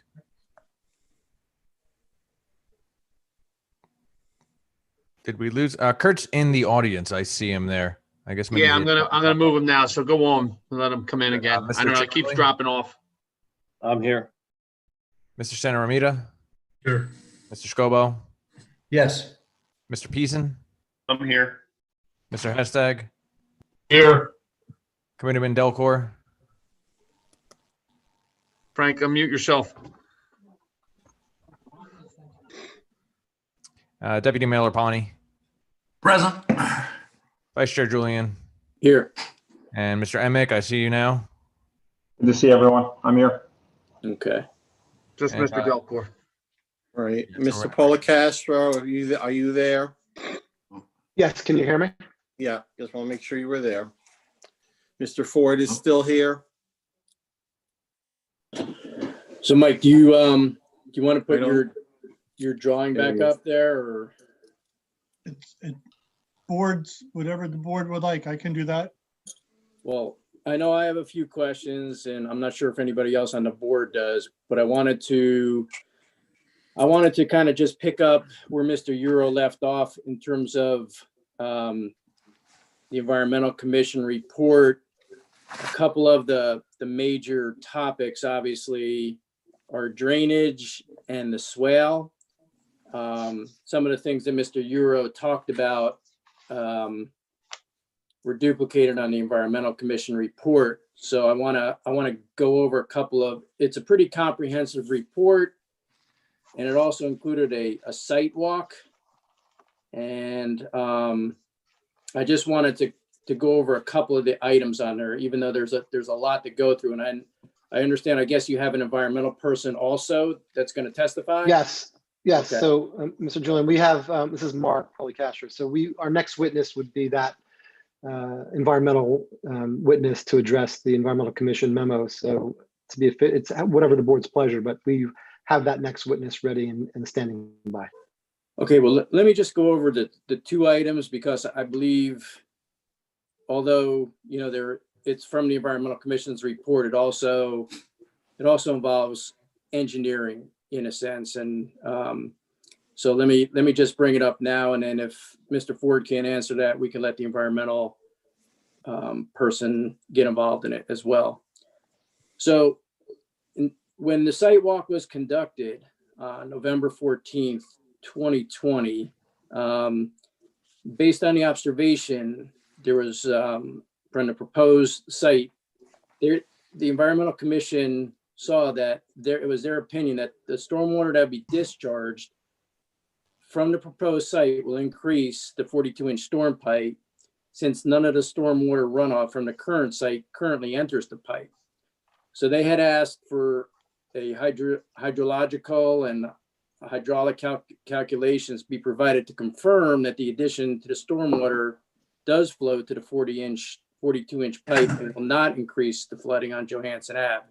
So I guess when Mr. Euro was talking about the downwater drainage analysis, the Environmental Commission is talking about some type of hydrological and hydraulic calculations to confirm a similar matter that Mr. Euro was talking about. I know Mr. Euro also brought up the fact of the manholes and some of the water going into the manholes. But when the Environmental Commission walked the site, the two manholes at the northeast corner of the site, they were not able to see that during their site. There were no markings indicating their location. So based on this, it didn't appear that the stormwater from the site was going into the manholes and into the 42-inch pipe. It appears that the stormwater flows over the land and into the stream behind the homes and does not actually feed into the 42-inch main pipe until it reaches lot 22 on Johansson Ave. The other major issue that the Environmental Commission came out with is that we've been talking all night about a swale, and the Environmental Commission walked the site and they don't agree. They don't agree that the swale is not a waterway, and it is a discernible mark. And there is an ordinance in Hillsborough which defines this stream as a waterway course having a source of terminus, banks, and channel through which water flows at least periodically. So the stream corridor in Hillsborough is defined as all areas measured 150 feet in both directions from the top of the channel to its bank. So the Environmental Commission considered that ditch or swell, whatever you want to call it, it was their opinion that it was a waterway, which would impact some of the proposed development. So when Mr. Euro was talking about, he was talking about an upstream analysis of that. We have to determine, based on some type of science or data, is it a stream or isn't it a stream? So if it is a stream, the township does have an ordinance in terms of 150-foot buffers that would definitely affect the proposal. So those are two issues that need to be addressed, in my opinion. That issue is really for Mr. Affenord, our next witness. Okay. Well, Let also the record reflect Mr. Delcor is here. can I just say, Thank you, Mr. Bernstein. Mr. Chairman? Yeah, Can you Mike. hear me? Yeah, I can hear you. Okay. With regards to the water course, the swale, what Mr. Euro, I believe, stated is that it wouldn't be classified as a stream as long as the drainage area is under 50 acres. And it's our position that it's not a stream because the drainage area is under 50 acres. And we would provide that drainage area exhibit. And then with regards to the drainage to the northeast corner, as I indicated as part of my testimony, we understood that we know that there's the concerns with the existing drainage conditions. And with regards to the first, virtually half the site is not going to be disturbed at all, and portions of the site will actually be revegetated. So the only portion of the site that's to be disturbed is the area in the northwest corner of the site. So the drainage from the remaining portion of the site, some almost 50% of the site or more, will be unchanged. So the mitigating measures for stormwater are the additional impervious within the area of disturbance. And unlike the underlying zone where the impervious coverage would be permitted to be up to 60%, so virtually you could have that entire site area of, beyond the wetlands, impervious. In this case, our lot coverage is restricted by the the inclusionary zone that was adopted, not at 60% ceiling, but down to 30%. And our proposal is under 23% impervious coverage. And then with regards to the stormwater, you know, the discharge, we have said that we could accommodate either discharge location, that is to the state open water at the rear of the site or directly into the 42-inch pipe. And I agree with Mr. Euro. It seems that in order to reduce the runoff in that state open water along our, you know, northerly boundary where the, you know, the Environmental Commission identified water from the site discharging to, by connecting to that 42-inch pipe, we eliminate that. But you know, we can do either one. We can just extend the pipe instead of the discharge from the underground basin connecting to the 42-inch pipe where I'm highlighting on the exhibit now. Just extend it to that existing state open water along our westerly boundary.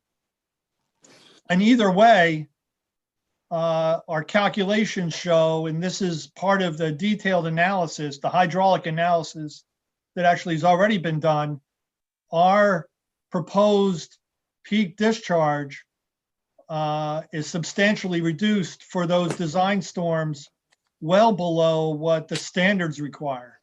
And then in addition to that, we're providing for water recharge by implementing pervious pavement up well away from the residents, but near the westerly boundary, and also providing for water quality measures to treat the runoff from the paved surface areas up to, you know, at that 80% TSS removal requirement. So we're meeting all those. We're not asking for any waivers or reductions, and far and exceeding the quantity requirements under the state statute and the township.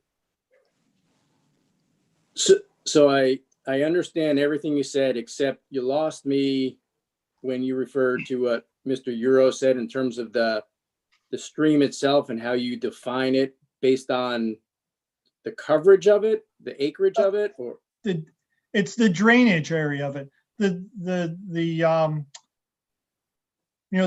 definition you read, you could literally apply that to a roadside ditch.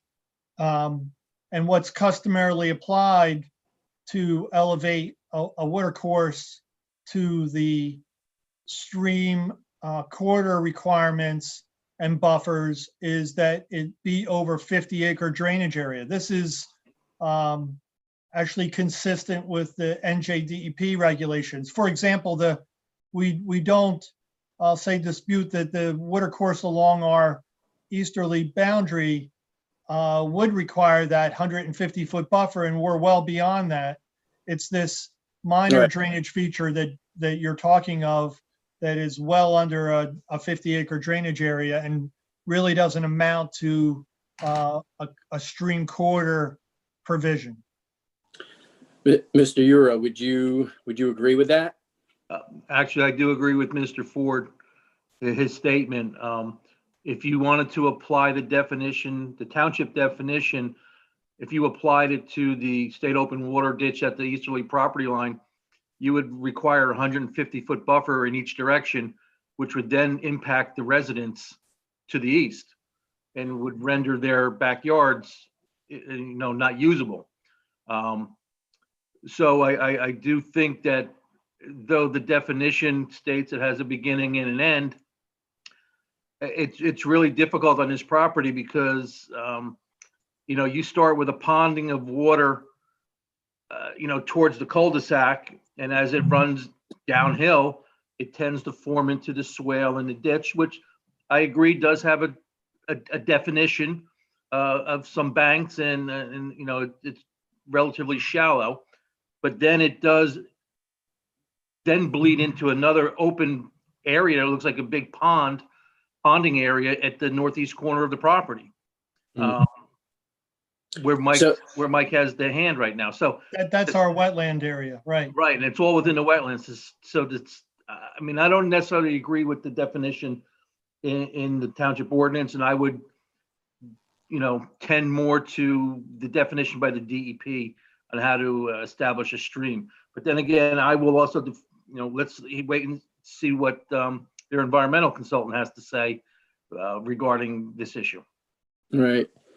So, I mean, it might not be a state definition, but it might be a township definition. But your recommendation is to wait to, let's hear what the environmental person says.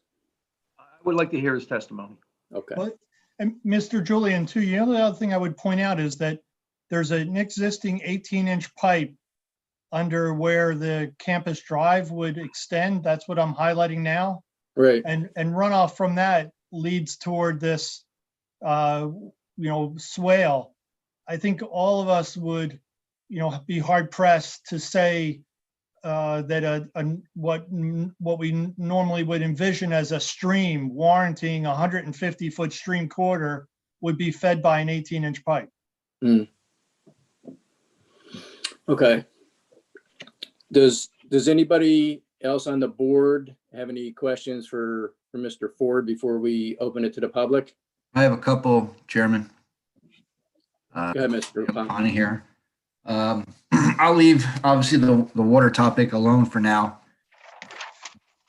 Mr. Ford, the cul-de-sac, is the east side of that curb, is that still going to be blacktop where all the trees go around?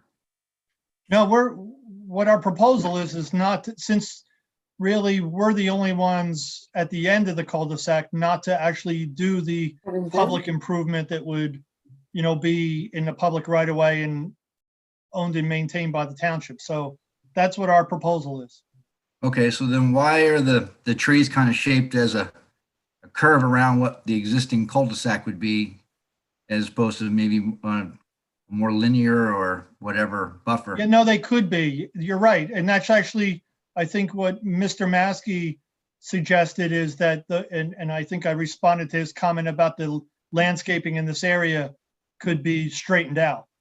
Okay, because that would give more space next to the apartments there possibly for them to use. Okay.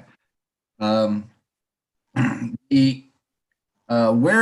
are the grading or of the road itself? Is it a flat road? Is it a crown in the center? How is the road draining to, and where are in the parking areas, where are the drainage grates located? Okay. Campus Drive basically hits a high point at the end of the public right of way, and there's existing drainage in Campus Drive. Mm-hmm. And then all the on-site is collected within catch basins within the parking area. So are the catch basins along the curb, or are they in the center of the road? No, they're along the curb line. Along the curb, so everything slopes to the curb. Correct. Okay. And all those catch basins go into the underground detention basin? That's correct. Okay. The porous pavement on the low, I guess the south end there? Right. This is. Yeah. Is there a significant? Is that because it's the lowest point of the property? That's why that's located there? No, that's there's the three parameters for stormwater.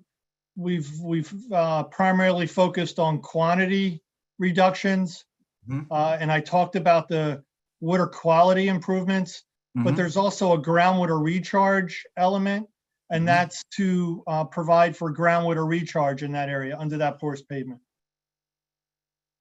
And that's suitable soils, and the soil testing demonstrated that it was satisfactory. And again, we're really trying to pull as much of those types of drainage features away from our neighbors to the east. And I'll say, since I'm familiar with it,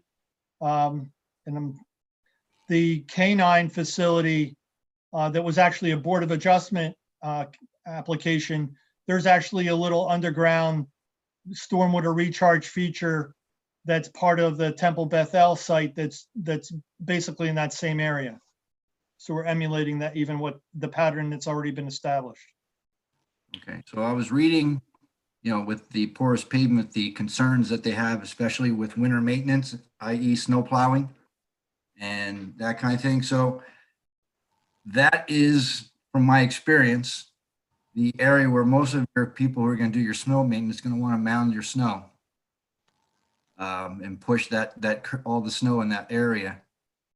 So I'm concerned, A, that now that porous pavement is going to be topped with a pile of snow, and B, the damage done to that porous pavement while they try and keep pushing that pile higher and higher in a situation of a larger snowfall. And also, I hope the client knows that with the porous pavement, they cannot throw down your traditional road sand salt mixture because it will clog the maintenance. So they would have to come up with their contractor would have to use an alternate source of snow mitigation for ice than what traditional is. Yeah, we've provided an operation and maintenance manual as part of the application as traditionally required now. And I'll say that with the continued enhancements of stormwater management requirements, we're seeing a necessity to implement these, what they call best management practices, i.e. like the porous pavement.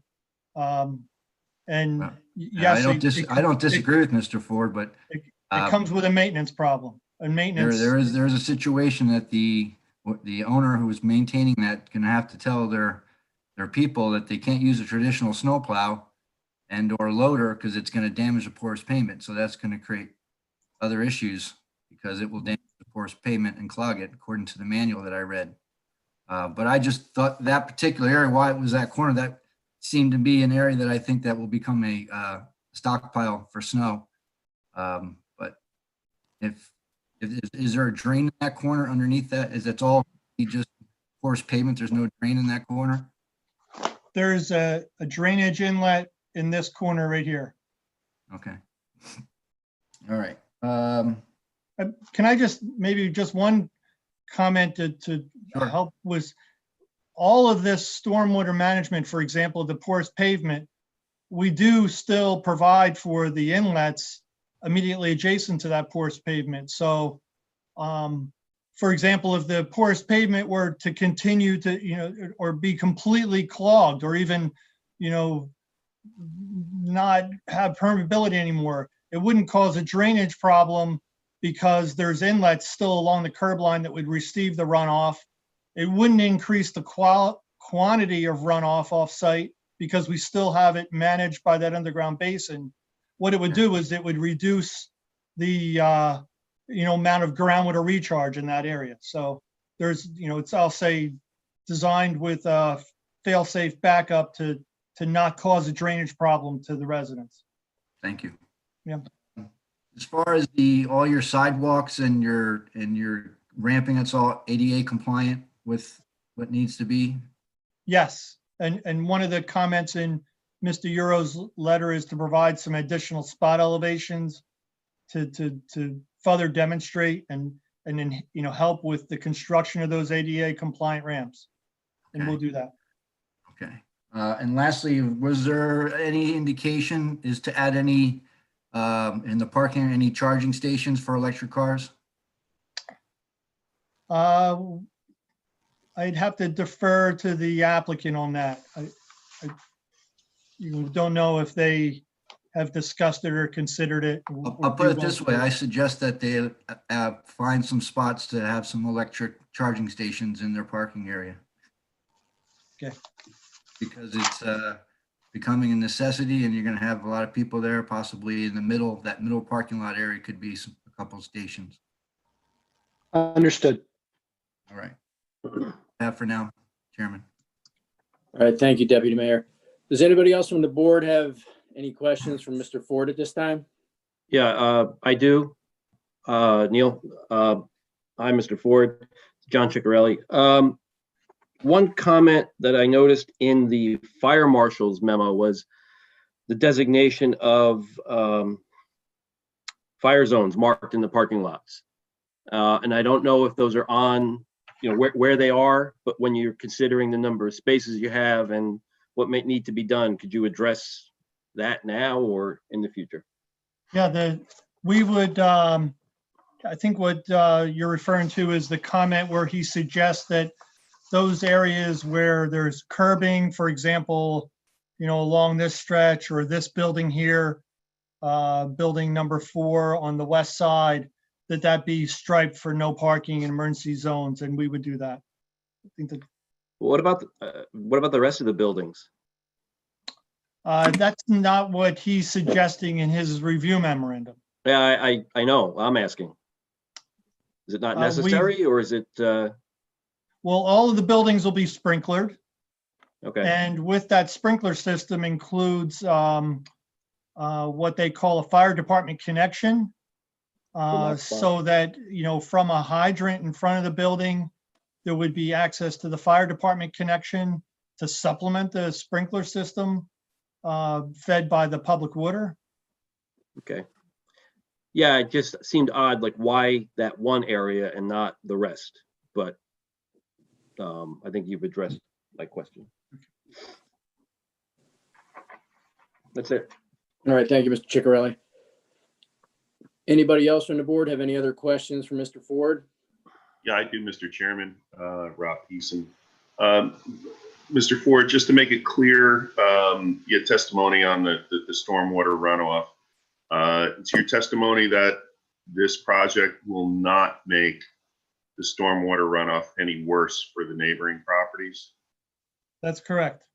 Okay, thank you. Thank you, Mr. Peason. Anybody else on the board have any comments at this point for Mr. Ford? Mr. Ford, this is Nathan Santalamita. I have a question. My concern is Campus Drive, that straightaway. So vehicles driving into the property, coming into the parking area pretty quickly, would you be able to place any type of speed bump to slow traffic down into the property, into the private road? I think I would defer that, Mr. Board Member, to the traffic consultant and defer it to the applicant to consider that. Okay, very good. That's a lot. Anybody else on the board have any other comments for Mr. Ford?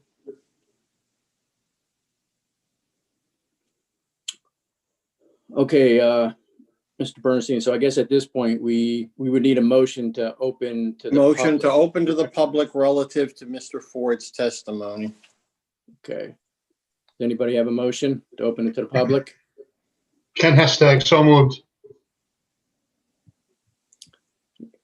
Anyone second? I'll second Deputy Mayor Lapani. Okay. All right, so we are open to the public. Fred, I guess you're gonna handle that, right? Yes, I'll take it from here. So, okay, so now we're open to the public. Please remember, public, that these are questions for Mr. Ford. This is not time for public comment. It is strictly questions. And so again, I'll open you up. Please state your name and address for the record.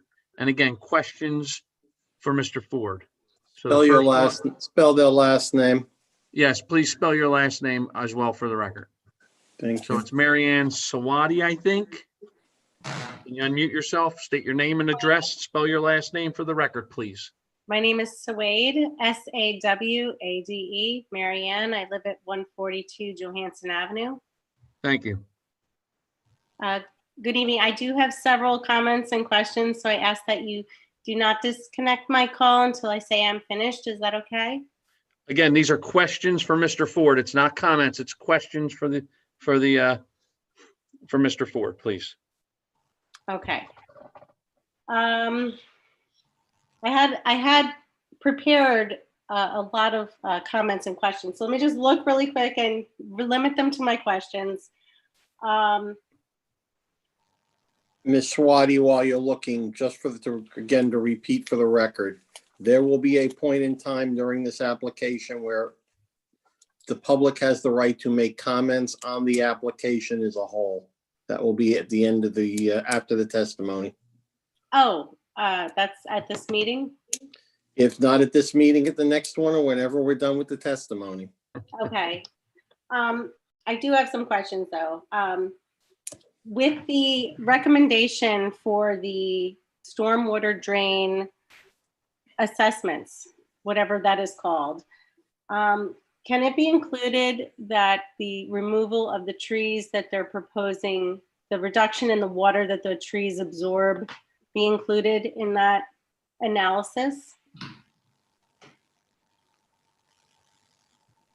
Mr. Ford? Okay, I thought they were asking the board. The stormwater analysis includes a provision where we assess and consider the changes in landscape, not just removal of trees, but any change in vegetation from its existing condition to either a roof, sidewalk, or pavement. And in fact, even, for example, we had some discussion about porous pavement today already, and that it's permeable and allows water to run through it. But actually, when we do the analysis for stormwater management and quantity runoff, we consider it as if it's impervious, that is standard pavement. So we don't even take credit for the permeability of porous pavement. So to answer your question, it's the change from wooded area to impervious or roof is considered already as part of the stormwater runoff calculations. Is that the hydraulic analysis you had spoke of having done already? Yes. Is that going to be provided to public for viewing? It's I think the drainage report is on the website. Okay, I did not see that. All right, great.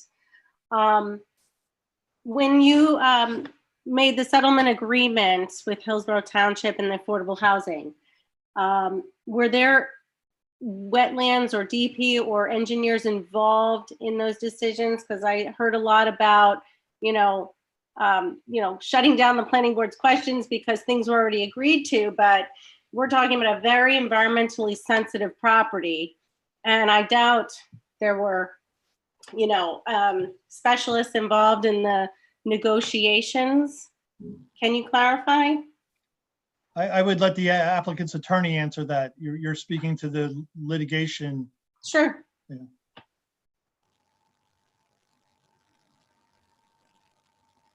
You want to answer that, Mr. Policastro? It's up to you. No, sorry, I was muted. What I said was we've already answered that, and we want to be efficient in this presentation. Respectfully, I've made my position and the applicant's position very clear. And I think that Mr. Bernstein and I agree on a lot of it, and obviously we don't agree on some of it.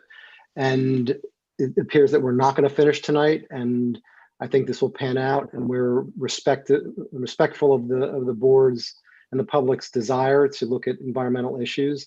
But we don't have to look at every single environmental issue that everyone wants us to look at it.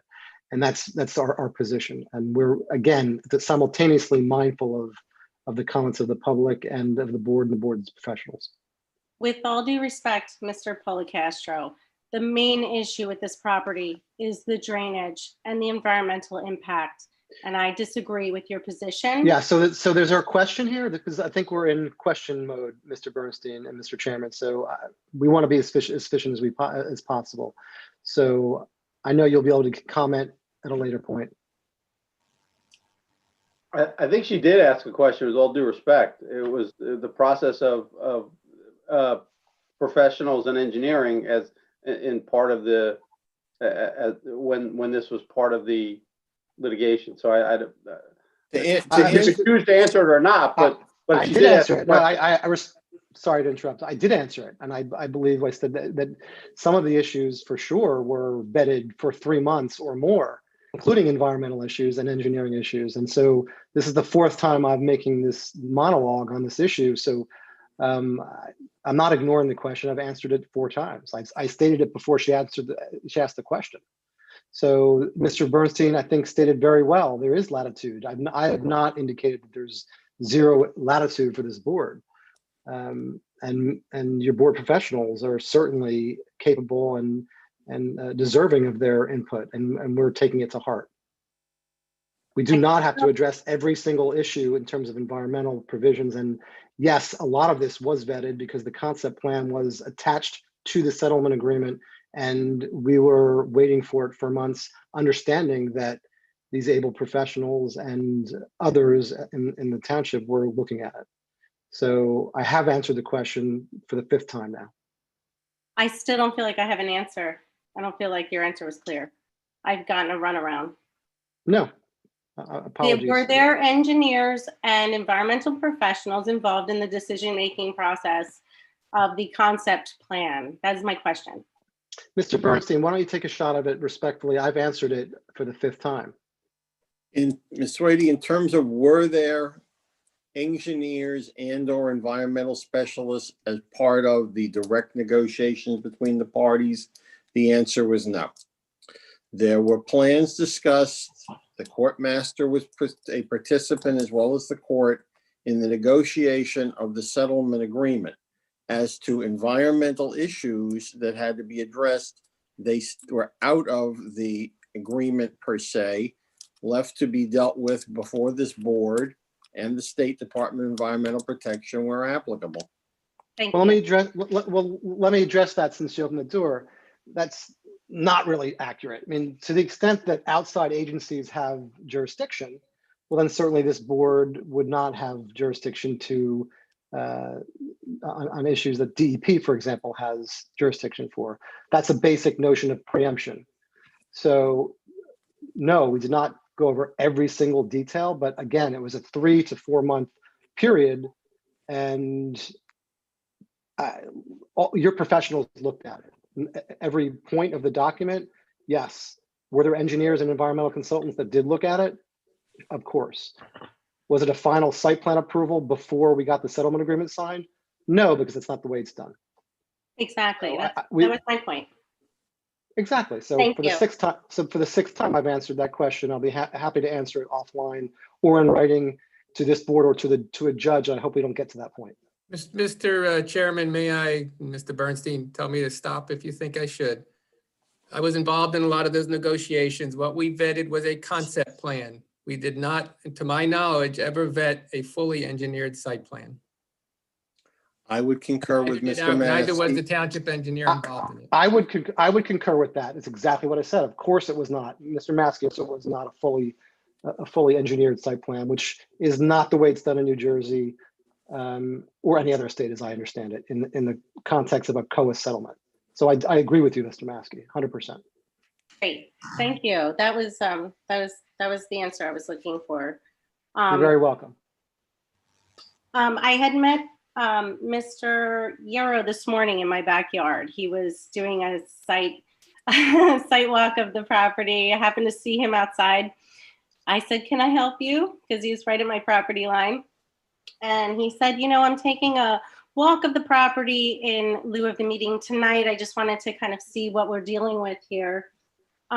We got into a little discussion, and I asked him, because I had come to the knowledge that Mr. Ford had said in the northeast corner there was an existing great drain that was going to be tied into for the drainage of the property. I had heard from a few sources that grate did not exist. So I had asked him, how would it be that this grate would appear on your plan if it wasn't there? And I directed him to where it would be located. And I wonder if he found it, but I also hear the Environmental Commission did not find it on their walk.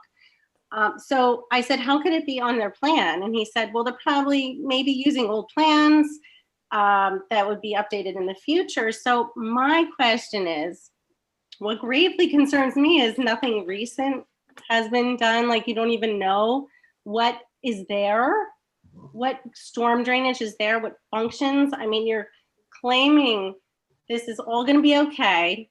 The stormwater is going to be contained. Your properties aren't going to flood because we've got it all under control. We got it planned out. But yet you don't even know what's on your property.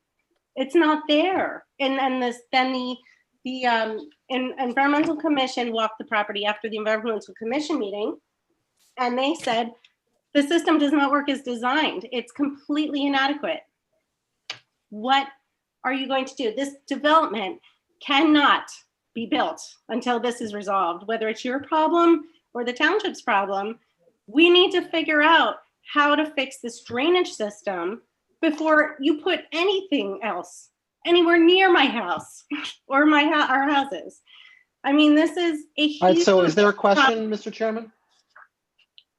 I think How are the you question, going to fix this? I think the There you go, question, that's the question. let's do it in two parts, because I think there were actually two questions, Mr. Policastro. Question number one apparently is the infamous missing grate. Mr. Ford, I believe you did testify that there is one purportedly in the northeast corner. Is that correct? Yeah, I think what is going on is, yes, when I met with Tom, Mr. Bellinger, the assistant township engineer, he provided me with as-built plans of the drainage improvement that was carried out by the township in the 1970s. And they were as-built identifying manholes with open grates along the westerly boundary of this property. I think what might be going on is people that are accessing the site, I don't know if it's, people walking with or without permission or whatever. I think there's already identified a lack of maintenance of the existing open waters at the rear of the residence and or disturbance of that area with piled up debris that inhibits flow or impacts the ability to visually see drainage features. So I think that there may be that things are just not visible and well maintained enough to be visible. But one of the things that Mr. Euro requested is that we provide additional clarification and details of all those existing utilities along the westerly boundary. And I've already said that we would connect either to that 40, no one's denying that our drainage goes to the west. And we've agreed to connect to either the 42-inch pipe or the open waters that's right next to it. And we'll comply with whatever the board engineer's direction is. Mr. Ford, before we get to Ms. Wade's second question, you indicated you have Mr. Belling the as-built plans. Have you been out on the site to confirm that the as-built plans do exist out on that site? We have done as-built measurements, and what Mr. Euro, and this is historical data, and what Mr. Euro's asked, and we've agreed to comply with, is to provide additional clarification. I think the second question that was asked, which you can choose to respond to or not, is, I believe, how is the applicant planning on fixing the problem, the existing problem, if it is intending to fix the existing problem? I think Mr. Policastro already responded to that in with regards to the downstream analysis or cleaning the state open waters at the rear of the property, that they would take it under advisement. I think what has to be recognized is that the drainage improvement we're talking about is within a municipal drainage easement and was constructed by the township. And, even as part of the township's overall ongoing inspection of and reporting to DP of their ongoing maintenance of municipal drainage improvements. This being one of them. I understand that the Public Works Department responds to requests for cleaning and or addressing complaints about drainage in the area, and that's as reported to me by Mr. Bellinger, who's also heard that. So I hope that answers your question. Mr. Bernstein, Bob Euro. If I can just clarify, based on the resident's statement, though during my site walk, I was not able to locate the manhole with the open grate at the northeast corner of the property. I did, however, locate the drainage manhole with the open grate that is just west of lots 27 and lot 28, as shown on Mr. Ford's plans. So, and that occurs probably about midpoint on the property line of that easterly property line. So I did find one of those manholes, was unable to find the second one. I have one more question. There is, I would like you to confirm, is there a pipe coming across 206 from Duke's Estate through your property that is draining acres of water from Duke's Estate? I had heard there is a pipe, in fact, that was built and run under your property that is tied into the same stormwater system. I do not have this verified, but this was from some, verified sources that seem to know a lot about the drainage. And that would add tremendous amount of acreage to the amount that this drainage system is containing and dispersing. I think that's an important fact to investigate as well. Do you have any knowledge of a pipe running through your property? That's a question. We do show on the existing condition plan, one 18-inch pipe that goes under where Campus Drive is being extended. And where do you think it's coming from? Do you know? It actually, the inverts of it illustrate that the drainage goes from the back of Temple Bethel toward that drainage feature that we've talked about a number of times tonight. Oh, okay, so it's coming from Temple Bethel. Do you know for sure? Yeah, Temple Bethel is and this is west of our site. It drains toward our site, yes.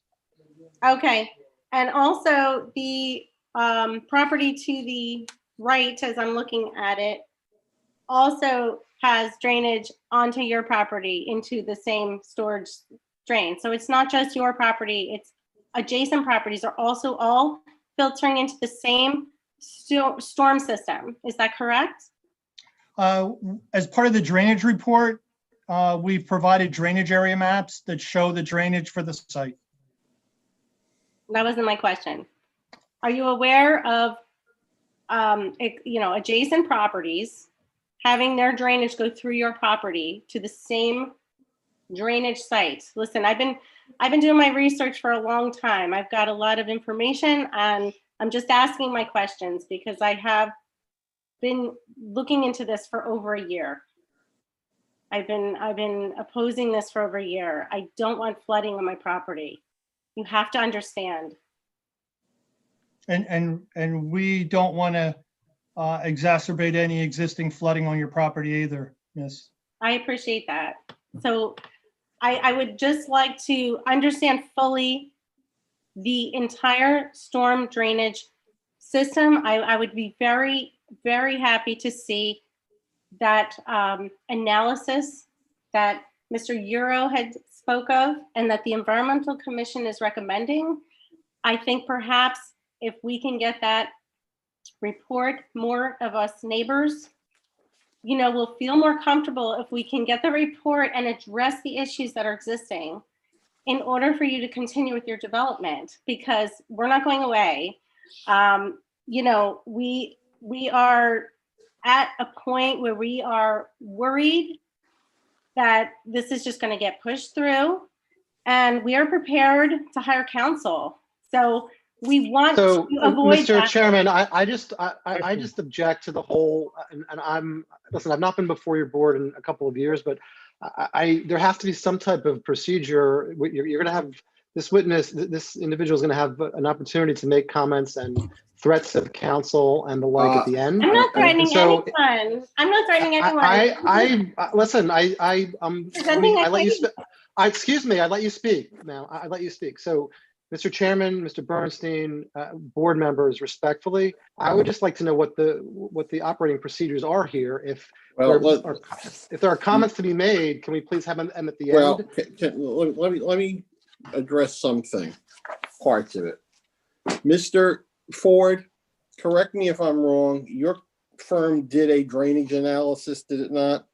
Yes, That is part of the package that you submitted as part of this application? yes.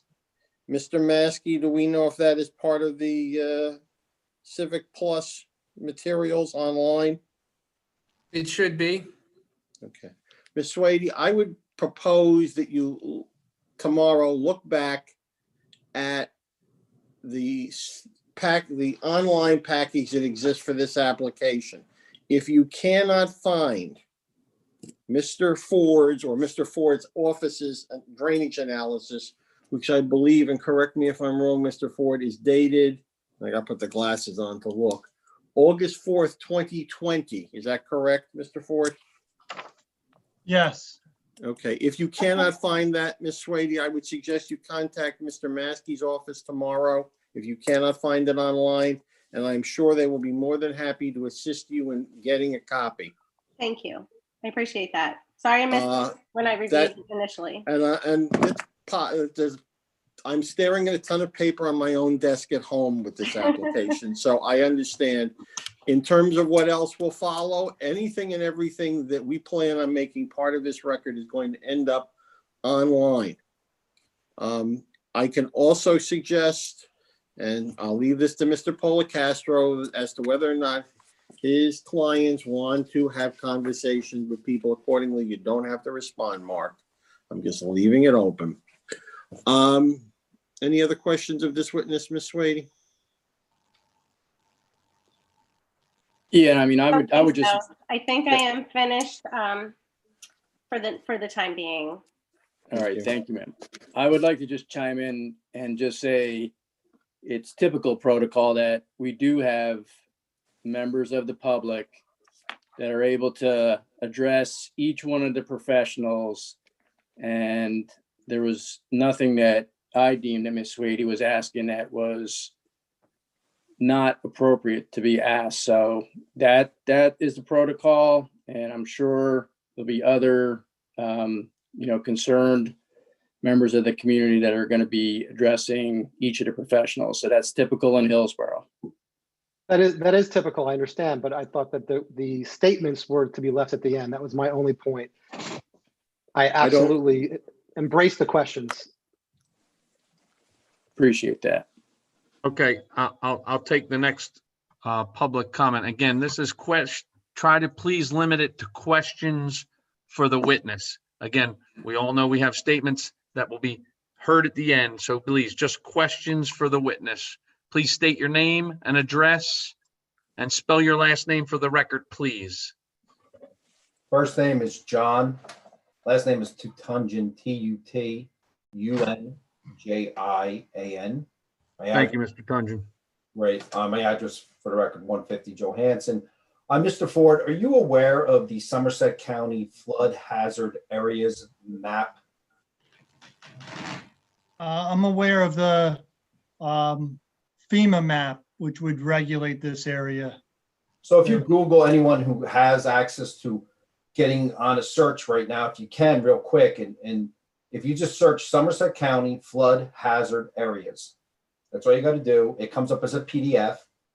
And if you zoom in on that PDF into this designated area, it clearly indicates not only is that a stream, not a swale, not a ditch, a stream that is connected to a flood hazard area. That is by Somerset County. This is a stream. That's what they call it. You could look it up now, and I can clarify that for you.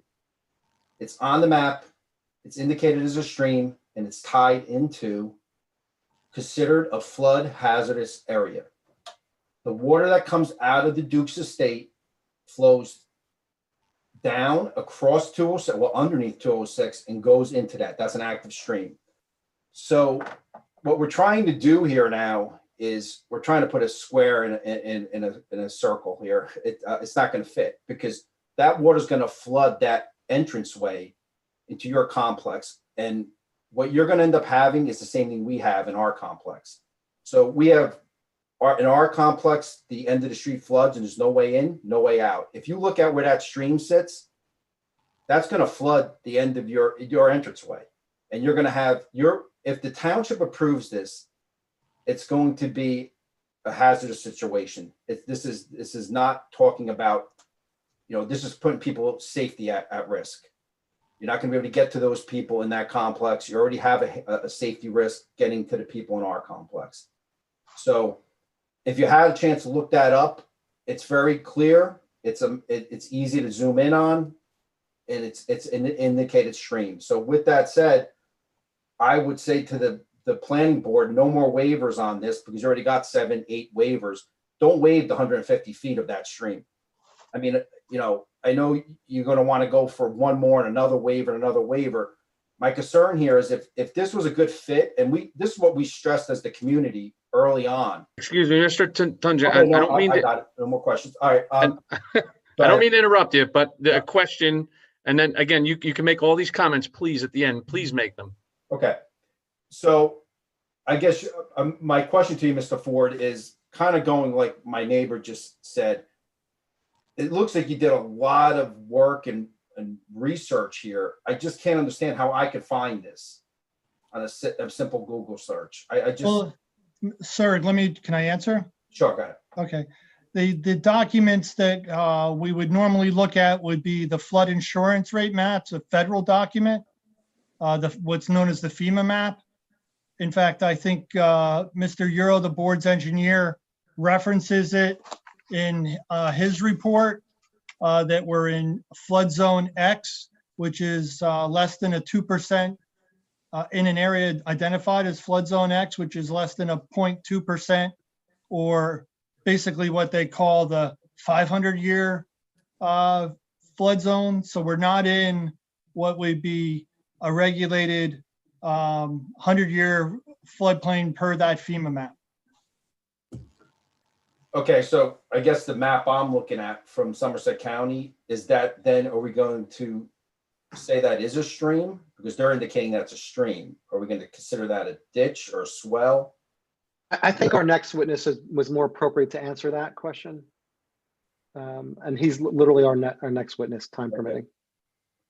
My other question to you, Mr. Ford, is I know you had mentioned between your parking lot and where the your doctor's office parking lot sits and the school.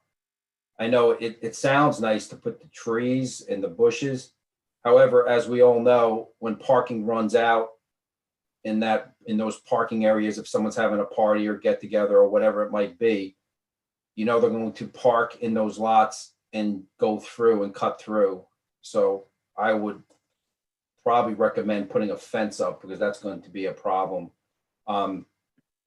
The other concern that I had, and I think it's already been mentioned a few times, and I probably would rather see it go into the channel. Only reason is unless you get it tested, because right now the way you've engineered this is you're saying the water that's running from the area where you plan on not having any more impermeable space is running into that northeast corner and going into a grade. And that grade is not there. That's not taking on water. If it was covered, it was covered. But either way, it's not taking on any water. So that 42-inch main right now is not taking on the water that's going to end up taking on, which is when that 42-inch main can't take on any more water, it will cause a major problem during the 100-year storm, because the whole end of our block and possibly your new buildings might be underwater also. So I'd rather see it go into the channel personally, because it's going to end up going into the channel on a regular basis if that 42-inch main can't take it. And if the channel isn't left open and that 42-inch doesn't take it, and what happens, as we spoke earlier about, that channel won't maintain itself and it will just back up. So that's just input there. My other question to you, Mr. Ford, is I guess these drums or whatever you're putting underneath the parking lot, I'm just, as a layman, I'm just looking at this as a big sub pump, right? I'm assuming there's a lot of maintenance with them, correct? I mean, there is some kind of maintenance with that. There's maintenance. We provided a maintenance manual, and it's not a sump pump. It's a storage. It's an open area underground, but it's an open area created by these structures that provides for the temporary containment of stormwater runoff that then is released at a controlled rate such that it's those percentages less than the existing condition for those peak flows. Quantity runoff control.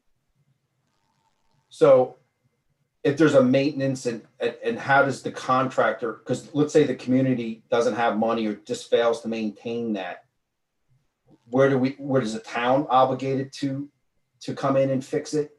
Or what happens if that fails and the community is not able to fix it financially? Well, it's privately owned. The residents don't own the community. This would be owned and maintained by the property owner, the applicant. Okay. So if the property owner, is there any way we could have a bond or some way of guaranteeing that's going to be maintained, or for the township's purposes, in case 5 years down the line it's not working and no one's fixing it, and then we have to go and wait for someone to come in and repair it? That's my concern. Well, now with all of these maintenance manuals, they're actually recorded at the county clerk's office. So they're on record of what the maintenance responsibilities are of the owner. This is a legal document that's reviewed and approved by the township attorney, and I think Mr. Bernstein as well. So this is beyond engineering, but this is what ensures the proper maintenance of the on-site facilities. Okay, and I think this came up once. That's all been tested for the weight of any fire engine or any apparatus that yes. will go in there. It has. Okay. H20 loading. Okay, that's the only questions I have. Thank you. Well, thank you, sir. All right, I see one. Mr. Julian, I'm going to continue. Okay, Chairman. Okay, thank you, Fred. All right, we have one more. Again, please try to limit it to questions. I know it's getting late, but try to specifically ask questions of the witness. Please state your name and address, spell your last name for the record, please. Hi, my name is Danielle Sciarrino. It's Sciarrino. I live at 101 Kimberly Road. My question is, in the flood designation that you've been doing, or the drainage interpretation you've been doing, have you looked at the flood waters, and when floods do happen, which I live on Kimberly Road, I had 7 feet of water in my house when Hurricane Irene hit. What happens is the water backs up from the river, it goes up through the sewer system, and it'll flood our houses through the sewers. Is there any way that you're going to be mitigating that, because you're going to be adding more runoff down into our area when there are heavy rains? Yeah. This property of 13.8 acres, certainly, well, first, our peak flows are being reduced, and you're being flooded by the floodwaters of the Raritan River. So the drainage is, I'll say, hundreds, if not thousands of acres draining to the Raritan River that backs up across Dukes Parkway East. And unfortunately, like you're saying, floods that existing community that's been, or portions of it that was built some time ago. But, the flow in the Raritan River at this juncture is substantially, it's like a drop compared to, our property's like a drop compared to what's there. And we couldn't do anything to make it better. We couldn't, even if we held back all the water on this site, I would suspect that you're not going to have any, change in the floodplain, because you're unfortunately in a floodplain of a massive river. Yes, that is correct. And my concern is that with the development linking into our drainage system, that's going to cause more water coming down into that drainage system, causing it to back up further. And maybe where I would have had no water in my house, or maybe a foot of water in my house, you're going to cause me to have 2 to 3 feet of water in my house, additional to what would have been there before. That's part of why we're, as a community, fighting this. We don't need more water in our community. Well, that's not your testimony, Mr. Ford, correct? There's No. that's No, so we're so it's meeting simple. all- I think you've addressed this 2 or 3 times. So I think you've answered that, and that is not your testimony. That will be the causation effect will be there, correct? Correct. So these tanks that you're holding underneath that you're going to release slow at a time, when you have 22 inches of water coming down from one storm, how much water are those tanks going to be holding that you're going to be able to wait until after all the floodwaters have receded, that you can then start releasing that water? Or are you going to need to be releasing that water when we're at the height of our flood? Yeah, there's specific regulations, Miss, that don't make it haphazard for our design. They make it analytical and systematic. And we've complied with all of the standards in those regulations, including the reductions in the peak flow, like I've said already. So there's specific regulations that we've met in all respects. So my original question was, did you do in any of your analysis, did you try to take that into account, that the floodwater is backing up into the sewer system and what you are bringing down from higher ground down to our development? Did you take this into account into your numbers and your analysis? Yeah, I think what you have to understand is it's not me taking into account, it's the regulations taken into account. The township adopts ordinances that regulate stormwater discharge from developments such that there is no adverse impact. And we've not just met those regulations, but substantially exceeded them. So yes, Okay. We've taken into account. Okay, and this can be found in the documents that we have online in our, on the township website? Right. Okay, thank you. Thank you. Okay, Neil, I see a few more, so I'll just continue. You let me know when you want me to stop, okay? Okay, yeah, we're at 10:17 now, so I guess just continue with the questions, and Yep. I'm not quite sure we're going to get to another professional, so I would just say keep taking them. Yes, again, let's try to limit it to questions. I know we all have comments that'll happen at the end. Please state your name and address for the record and spell your last name, please. Yes, my name is Richard Mann. I live at 120 Johansson Avenue. The last name is spelled M-A-H-O-N. Thank you. And as a side note, I've lived here for 45 years. I have a question for Mr. Ford. What data do you use to determine the stormwater management and the runoff? The data dictated by the regulations and the methodology dictated by the regulations. Do you take in any consideration flood data over the years? Which amounts to the amount of rain we get? Yeah, I think that the regulations do, sir. For example, the 2, 10, and 100-year storm are dictated by the regulations as to what data I use to make analysis, the rainfall data. All right, there is a rain gauge on the Raritan River over near Manville and Bridgewater. Are you aware that the top 4 out of 5 historic flood crests have happened since 1996? No, I'm not aware of that, sir. Well, it's available online, National Weather Service. That's why I just asked how they determined the data for stormwater management and runoff. If we've seen those 4 of the top 5 historical crests since 96. It's something to think about. I guess nobody has an answer. I didn't know that there was a question, sir, but Yeah, I didn't hear the you- question. Yeah. But hold on, Mr. Ford, what is the precise question for the witness? Well, I asked what data was used, but does anyone look at the floods that we get in the area, which amounts to the amount of water that we get? The regulations are established by the regulatory authorities, NJDEP. So I would say that they take that into consideration. And periodically, sir, there are adjustments in the standard flow data that we use to perform calculations. Okay. And as a side comment while I'm on here, I know the board members have been visiting people south of me on Johansson Avenue, but I invite them to come visit me at 120. I have some additional information I'd like them to see.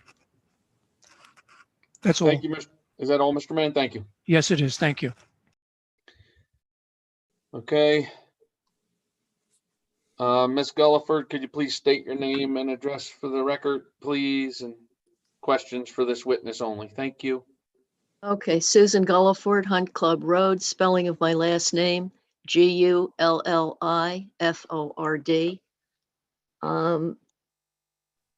Ever since I first saw this proposal, I was struck by how extraordinarily isolated this area is. So if I'm looking at what you have up right now, there is only one entrance and exit to this area, correct? To this proposed development? Yes. There's no other emergency exit. Okay, for example, if 206 is closed, or as one of the residents mentioned, where it gets flooded and the people, the 96 families that are going to be living in there have to be evacuated, there's no other way out, correct? Yes. Okay, you said also in your testimony, oh, are there basements in any of these buildings? No. Okay. You stated in your testimony that the sidewalk terminates on Campus Drive because I guess you're only required to have that out to the end of your development, correct? I have on the illustration right now where we're ending it, right at the end of our property. Okay, so there's no requirement for the applicant that they provide any way to get out of this development. No sidewalks, no public transportation, no, just to the end of the development is your requirement, correct? Well, yes, and there's an existing sidewalk for the remainder of Campus Drive out to Route 206. Okay, it just seems like once you get to 206, there's nowhere to go. Okay, that'll be a comment later. Thank you.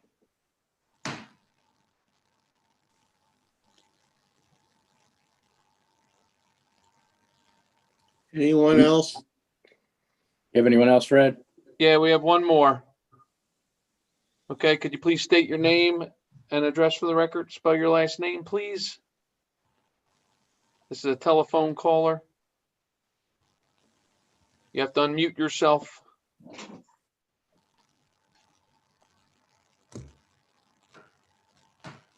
Okay. Hello? Hello? Oh, yep, yeah, there you are. Please state your name and Okay, address for the record, please, and spell your last name. Okay, Maria Janusic, Janucik, 720 East Freck Avenue, Manville, New Jersey. And I'm also a Hillsborough Township property owner, Block 86, Lot 3, 2155 Camp Lane Road. During the discussion regarding tree mitigation, the settlement agreement was brought up. Where is there access to this settlement agreement? Is that excuse me, is that part of the records that are in the Hillsborough Township Planning Office? Hello? Ms. Janasek, they're available through the clerk's office through a request for Oprah. Through the clerk, through the Hillsborough Township registered clerk? Yes. So that is the settlement agreement is available only through Oprah, not we can't get it from the planning board. It's not part of the planning record. You can make a request for the settlement agreement through Oprah, unless Mr. Maskey wants to change my understanding. No, I agree with Mr. Bernstein. Okay, now what about the concept plan that was also mentioned in regard to the settlement agreement? Is that also available through the planning department? It's attached to the settlement agreement, Ms. Janasek. When you get the copy of the settlement agreement, you'll get the copy of the concept plan. You'll Okay. also get a copy of the draft of the ordinance that was adopted for this property. Okay. Now, also a court master was mentioned. Would the name of the court master be included with the settlement agreement? No, but I'll advise you that the court master's name is Elizabeth McManus. Capital MC, capital MC, capital MANUS. Okay, and is she with any particular firm, or what is her position? As she indicated at the beginning of this hearing, she is a partner in the firm of Kyle McManus. A law firm? Kyle No, McManus? planning firm. Planning firm. Okay, and with the settlement agreement, will there be the names of the participants in the settlement agreement? Who the judges and who the parties were? The same judge in every other settlement agreement, Ms. Janicek, the Honorable Thomas Miller. And as for the other parties in the agreement, you'll find whoever's mentioned in the agreement. So those names will be available in the agreement. Whatever's in the agreement is in the agreement. Okay, so, and that is available through the Open Public Records Act, OPRA. That is correct. Now, also, I believe initially when Mr. Ford started his testimony, he stated that there is a substantial portion of wetlands on the site. However, on the application to the planning board, that is not documented on the application. Why isn't that documented on the application? Mr. Ford, to the extent you can answer that question. Yeah, the plans do show the wetlands, Miss, and there is an environmental impact statement that was submitted as part of the application as well. Yes, I understand, because I looked at some of the things that are on the website. However, on the application itself, it does not state that there are wetlands on this property. And why isn't that? Because there is a question asking for environmental or historical facts, and the wetlands are not documented on the application. And why is that? I don't know what application or part of an application you're referring to, Miss, but don't be mistaken. We've shown the wetlands on the plans. The wetlands are on the plans. I'm specifying the application to the Hillsborough Township Planning Board does not state that there are wetlands on this property. You have, I know you have studies and all this other stuff that we've been discussing all along about wetlands, but it is not documented on the application to the Hillsborough Township Planning Board. All those documents I just referred to are part of the application, ma'am, including the environmental impact statement that includes the documentation regarding. I just said I understand all of that, but if someone's looking just at that application without any other information attached to it, that application does not document that there are, as was stated, substantial portions of the site is covered in wetlands. All right. You also mentioned that there were applications to outside agencies. Are there any requirements for an application to any federal agencies? Because FEMA was mentioned at one point. I would defer to the environmental consultant who'd be the next witness. Okay. You said you got approval from the Soil Conservation District? Yes.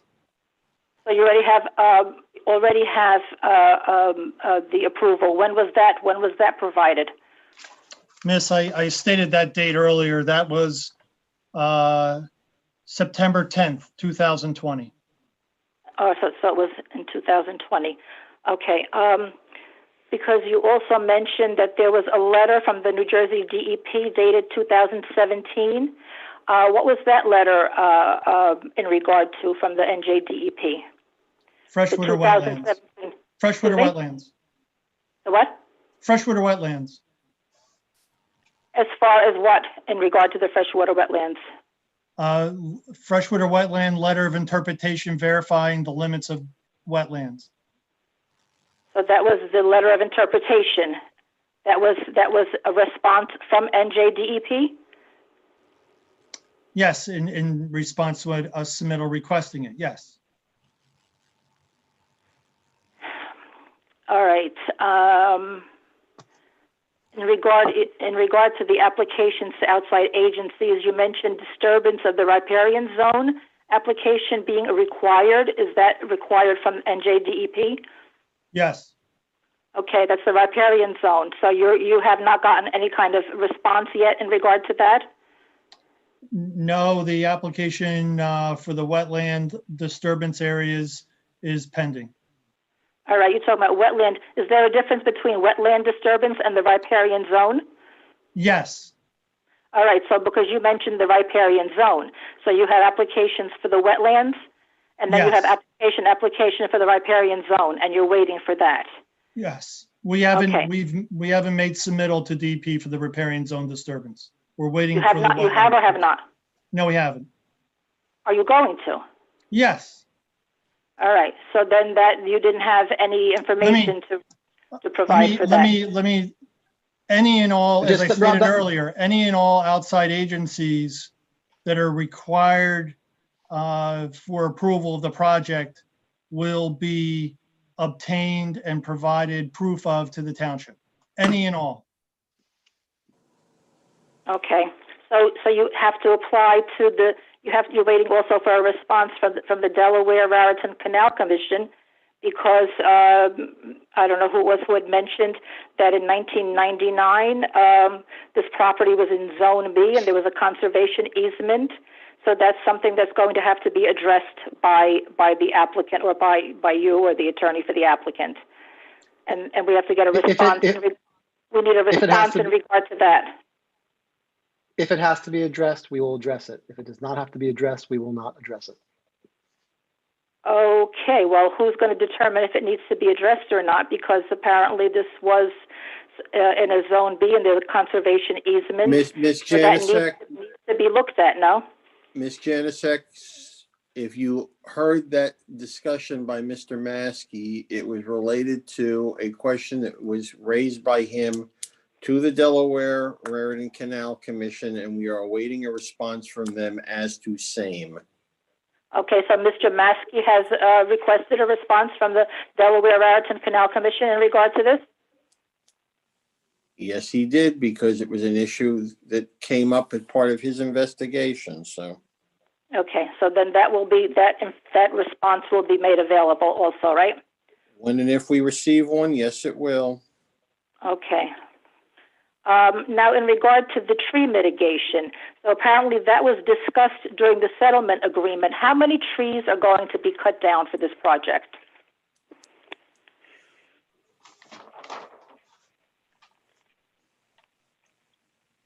Mr. Ford, to the extent you can answer that question. I don't have it memorized. We're disturbing 597 trees or 597. 597 trees will be cut down. Right. And how many are going to be replaced? 351. 351. So was there, I believe it was during the Environmental Commission meeting that there was a discussion regarding the hardship waiver.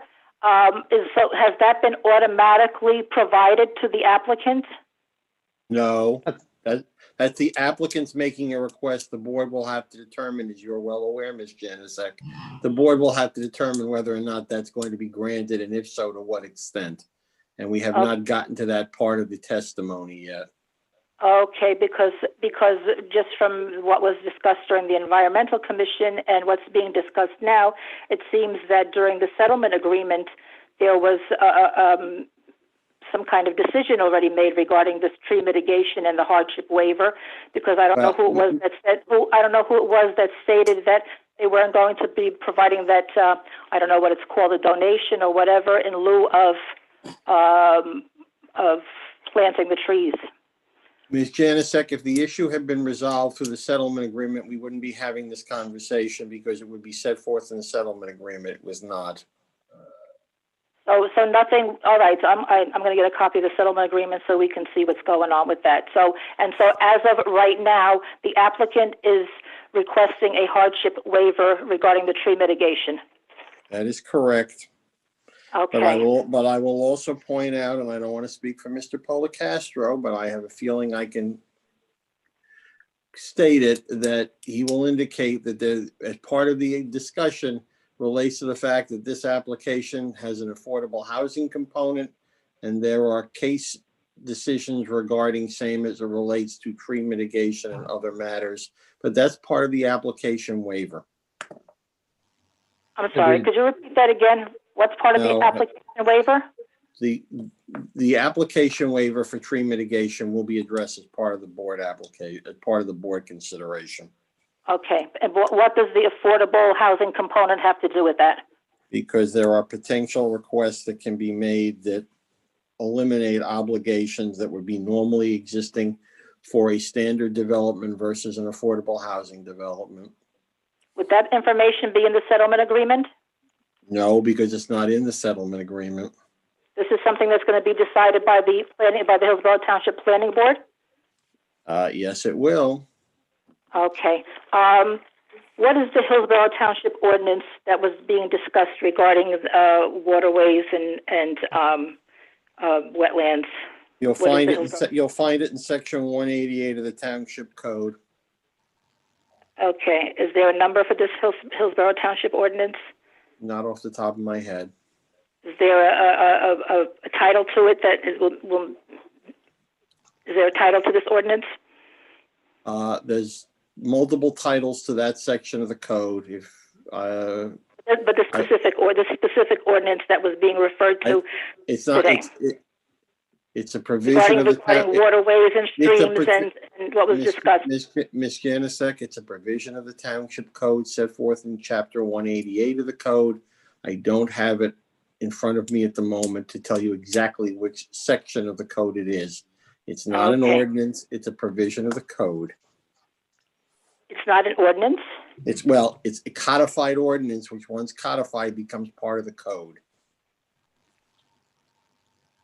And that is available under You'll find it 188? on Chapter 188, yes. Okay. Can that be obtained through Oprah? That can be obtained by going on the township website and finding the provision that says Township Code. Okay, but also through Oprah? You can find it online. You don't need to go on Oprah. I understand, but The answer is yes, Ms. Janusek. You're well aware of what can be asked for under Oprah. I'm sorry, Attorney Bernstein, you keep saying to me, I'm well aware. I'm not well aware. I'm not an attorney. I'm not, an engineer. And you say to me, I'm well aware. I am not well aware. That's why I'm asking. Ms. Janusek, I'm not going to belabor the point here. You are the township's most frequent requester of Oprah, bar none. So you know what the provisions of the and I'm sure that you're well aware of that due to your 20-year anniversary this year as the planning board attorney. So we are apparently aware of each other's. That's correct. So you know what you can and cannot ask for under the. We are aware of each other's history. Thank you. In regard to the 42-inch pipe. All due respect. Hold on, Ms. Janusek. Hold on.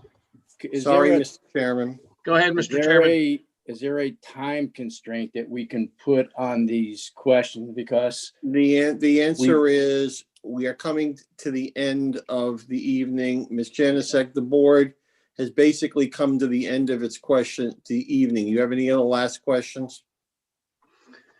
Ms. Janusek, you need. Yes, hello. Why was I muted? Because the chairman needed to speak.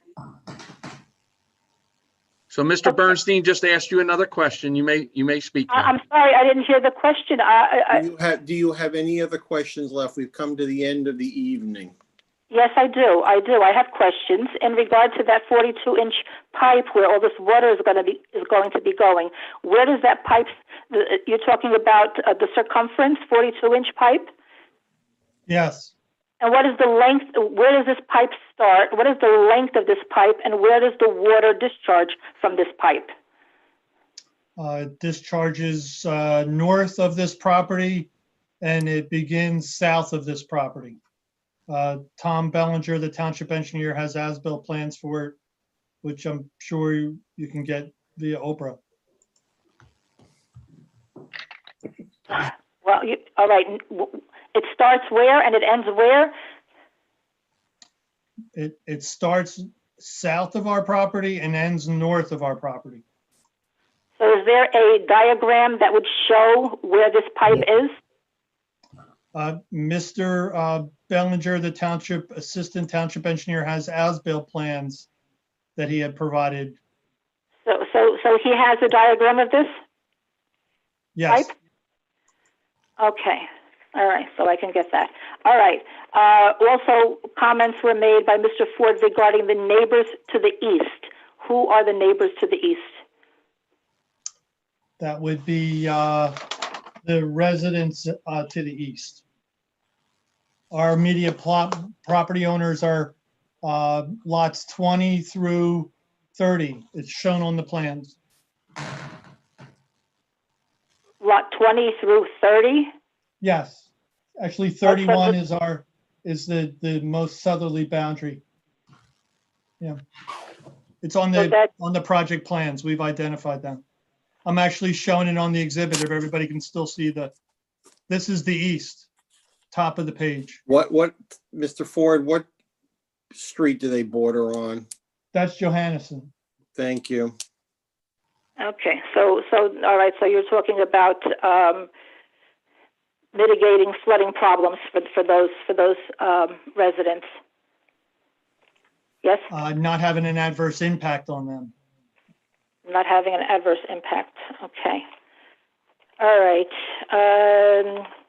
Now, also mention was made by Mr. Ford regarding requirements for this property that's in the I3 zone, but that also has what is being called the multifamily inclusionary overlay district. So what requirements does this property have to go by? The industrial zone requirements or the multifamily inclusionary overlay district? Because the comments were made regarding what is required for residential and what is required for industrial. What requirements does this property go under? I think that the developer could develop under either, the property owner could develop under either, because they're both applicable to this property. The underlying zone I3 or the overlay zone inclusionary zone. He has the option. Correct? It's an inclusionary zone application, is it not, Mr. Ford? That's right. We're not pursuing a warehouse. Thank you. You're welcome. Okay, so even though this is a residential development, it can work under the requirements of an industrial project within this zone. That's not this application. Excuse me? That is not this application. This application is in the I3 zone, but in the multifamily inclusionary overlay district, so it's got two different requirements. So you're saying it has the option of either, and the applicant has come in for an inclusionary, affordable, inclusionary multifamily housing. So they are guided by that overlay zone. All right, because comments were made about how much impervious surface is required under the industrial and how much they're doing under this one, and doing comparisons where it shouldn't really apply at all to anything regarding the industrial, since this is residential. Is this the only property that is in the multifamily inclusionary overlay district in the I3 zone? Yes. So this multifamily inclusionary overlay district is specific to this property.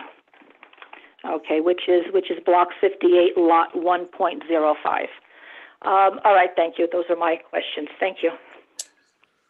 Mr. Chairman, The board normally concludes at 10:30. We've gone a little beyond. I'm assuming that the board is not entering to entertain any further testimony this evening. That would be correct. Mr. Chairman, is there, I know that the settlement agreement contemplated, and I'm realizing A, we're in a COVID world, B, we're approaching the holidays, but the settlement agreement does contemplate special hearings for this matter in light of the COA context. And again, being mindful of the world we're in, I have to make the request, understanding also that and I've spoken to Mr. Bernstein through understanding that there's another applicant or other applicants that the board may have to hear. So the question I'm asking is whether there's an opportunity realistically to have a special hearing on this matter. And I'm not sure what your agenda is coming up in the coming weeks in January. I'm sure you have a reorg in January. Go ahead. Mr. Chairman, the board has one more meeting left in December, which has another applicant on it. The next meeting thereafter, I believe, and Mr. Maskey can correct me if I'm wrong, is January 14th, which is the reorg meeting. Mr. Maskey and I did speak about that. Anyone unaware, the board normally reorgs at 7 and conducts its regular meeting starting at 7:30. So I don't know, Mr. Maskey, is there anything on that agenda at the moment? We were holding it for an applicant, but we haven't heard from them. That may not happen. So unless we haven't heard from them as of today. So if we needed it, I think we could use that date. Okay, beyond that, just so the board knows, until the board adopts its 2021 calendar on January 14th, we technically don't have any meetings scheduled. But January 14th is on the calendar.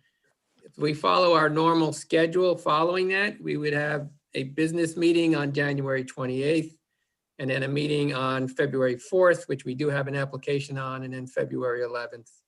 That would be the first 2 months. So you could kind of pencil in the 14th, I guess is the best way to put it. So to be clear, thank you, Mr. Maskey. Is there an opportunity to, at a minimum, carry this to the 14th? Is that what you're saying? Or you're unable to carry it to the 14th? No, we can carry it to the 14th because the 14th is notice for a meeting. Okay, and then what I guess I'm asking is, in light of the settlement agreement provision dealing with special hearings, could we then, and understanding of other applicants, could we then also poll the board perhaps and get a special hearing in addition to the 14th in case we need it? We're hoping we do not need it, but that's my request. I don't know whether you can do that. If we follow our normal schedule, there would be a meeting on January 28th. It's a business meeting, but the board often holds regular hearings on those dates. So you do potentially already have 2 dates in January. Okay. We can't schedule it right now, Mark, because it's not on the calendar. Understood. I do understand that. I appreciate that. Okay. So it is the recommendation from my office and Mr. Maskey's, Mr. Chairman, that this matter be carried, if the applicant will agree, to January 14th, 2021 at 7:30 or a time thereafter to be heard. Do we need any waivers, Mr. Maskey? Yeah, the time of decision runs out December 22nd, so we will need an extension on the time of decision. So at least, well, the end of February, shall we say? Sure. Yes. Okay. Okay, so do we need a motion to extend it to? We need the a end of motion February? we need a motion to carry this application to January 14th, 2021 at 7:30 p.m. or as soon as the matter may be heard without further notice. So anyone who is currently listening in or who received notice from Mr. Policastro relative to tonight's hearing, you will not be getting another notice for the January 14th meeting. It will be conducted in the same manner upon which this meeting has been conducted. and that the applicant has agreed to extend the time of decision rule to February 28th, 2021. And yes, we do need a motion, Mr. Julian. Okay, can I have a motion to, for the January 14th meeting then? So moved. Decent. Anybody Ken second it? Hestag, second. Okay, so do we need a roll call on that or? Yes, we need a roll call to carry the hearing to January 14th, 2021 without further notice and to extend the time of decision rule to February 28th, 2021. And Mr. Policastro will be sent the appropriate documentation regarding the latter. Mike, can I get a roll call for that, please? Mr. Emick, Emick, yes. Mr. Ciccarelli, Yes. Mr. Santa Ramita, Yes. Mr. Scobo, Abstain. Mr. Peason, Yes. Mr. Hestag, Yes. Committeeman Delcor, Yes. Deputy Mayor Lapani, Yes. and Vice Chair Julian. Yes. Okay, so I guess the only thing left is a motion to adjourn, and the next meeting will be held on December 17th, correct? That's Correct. correct. And we have an applicant then, so Yep.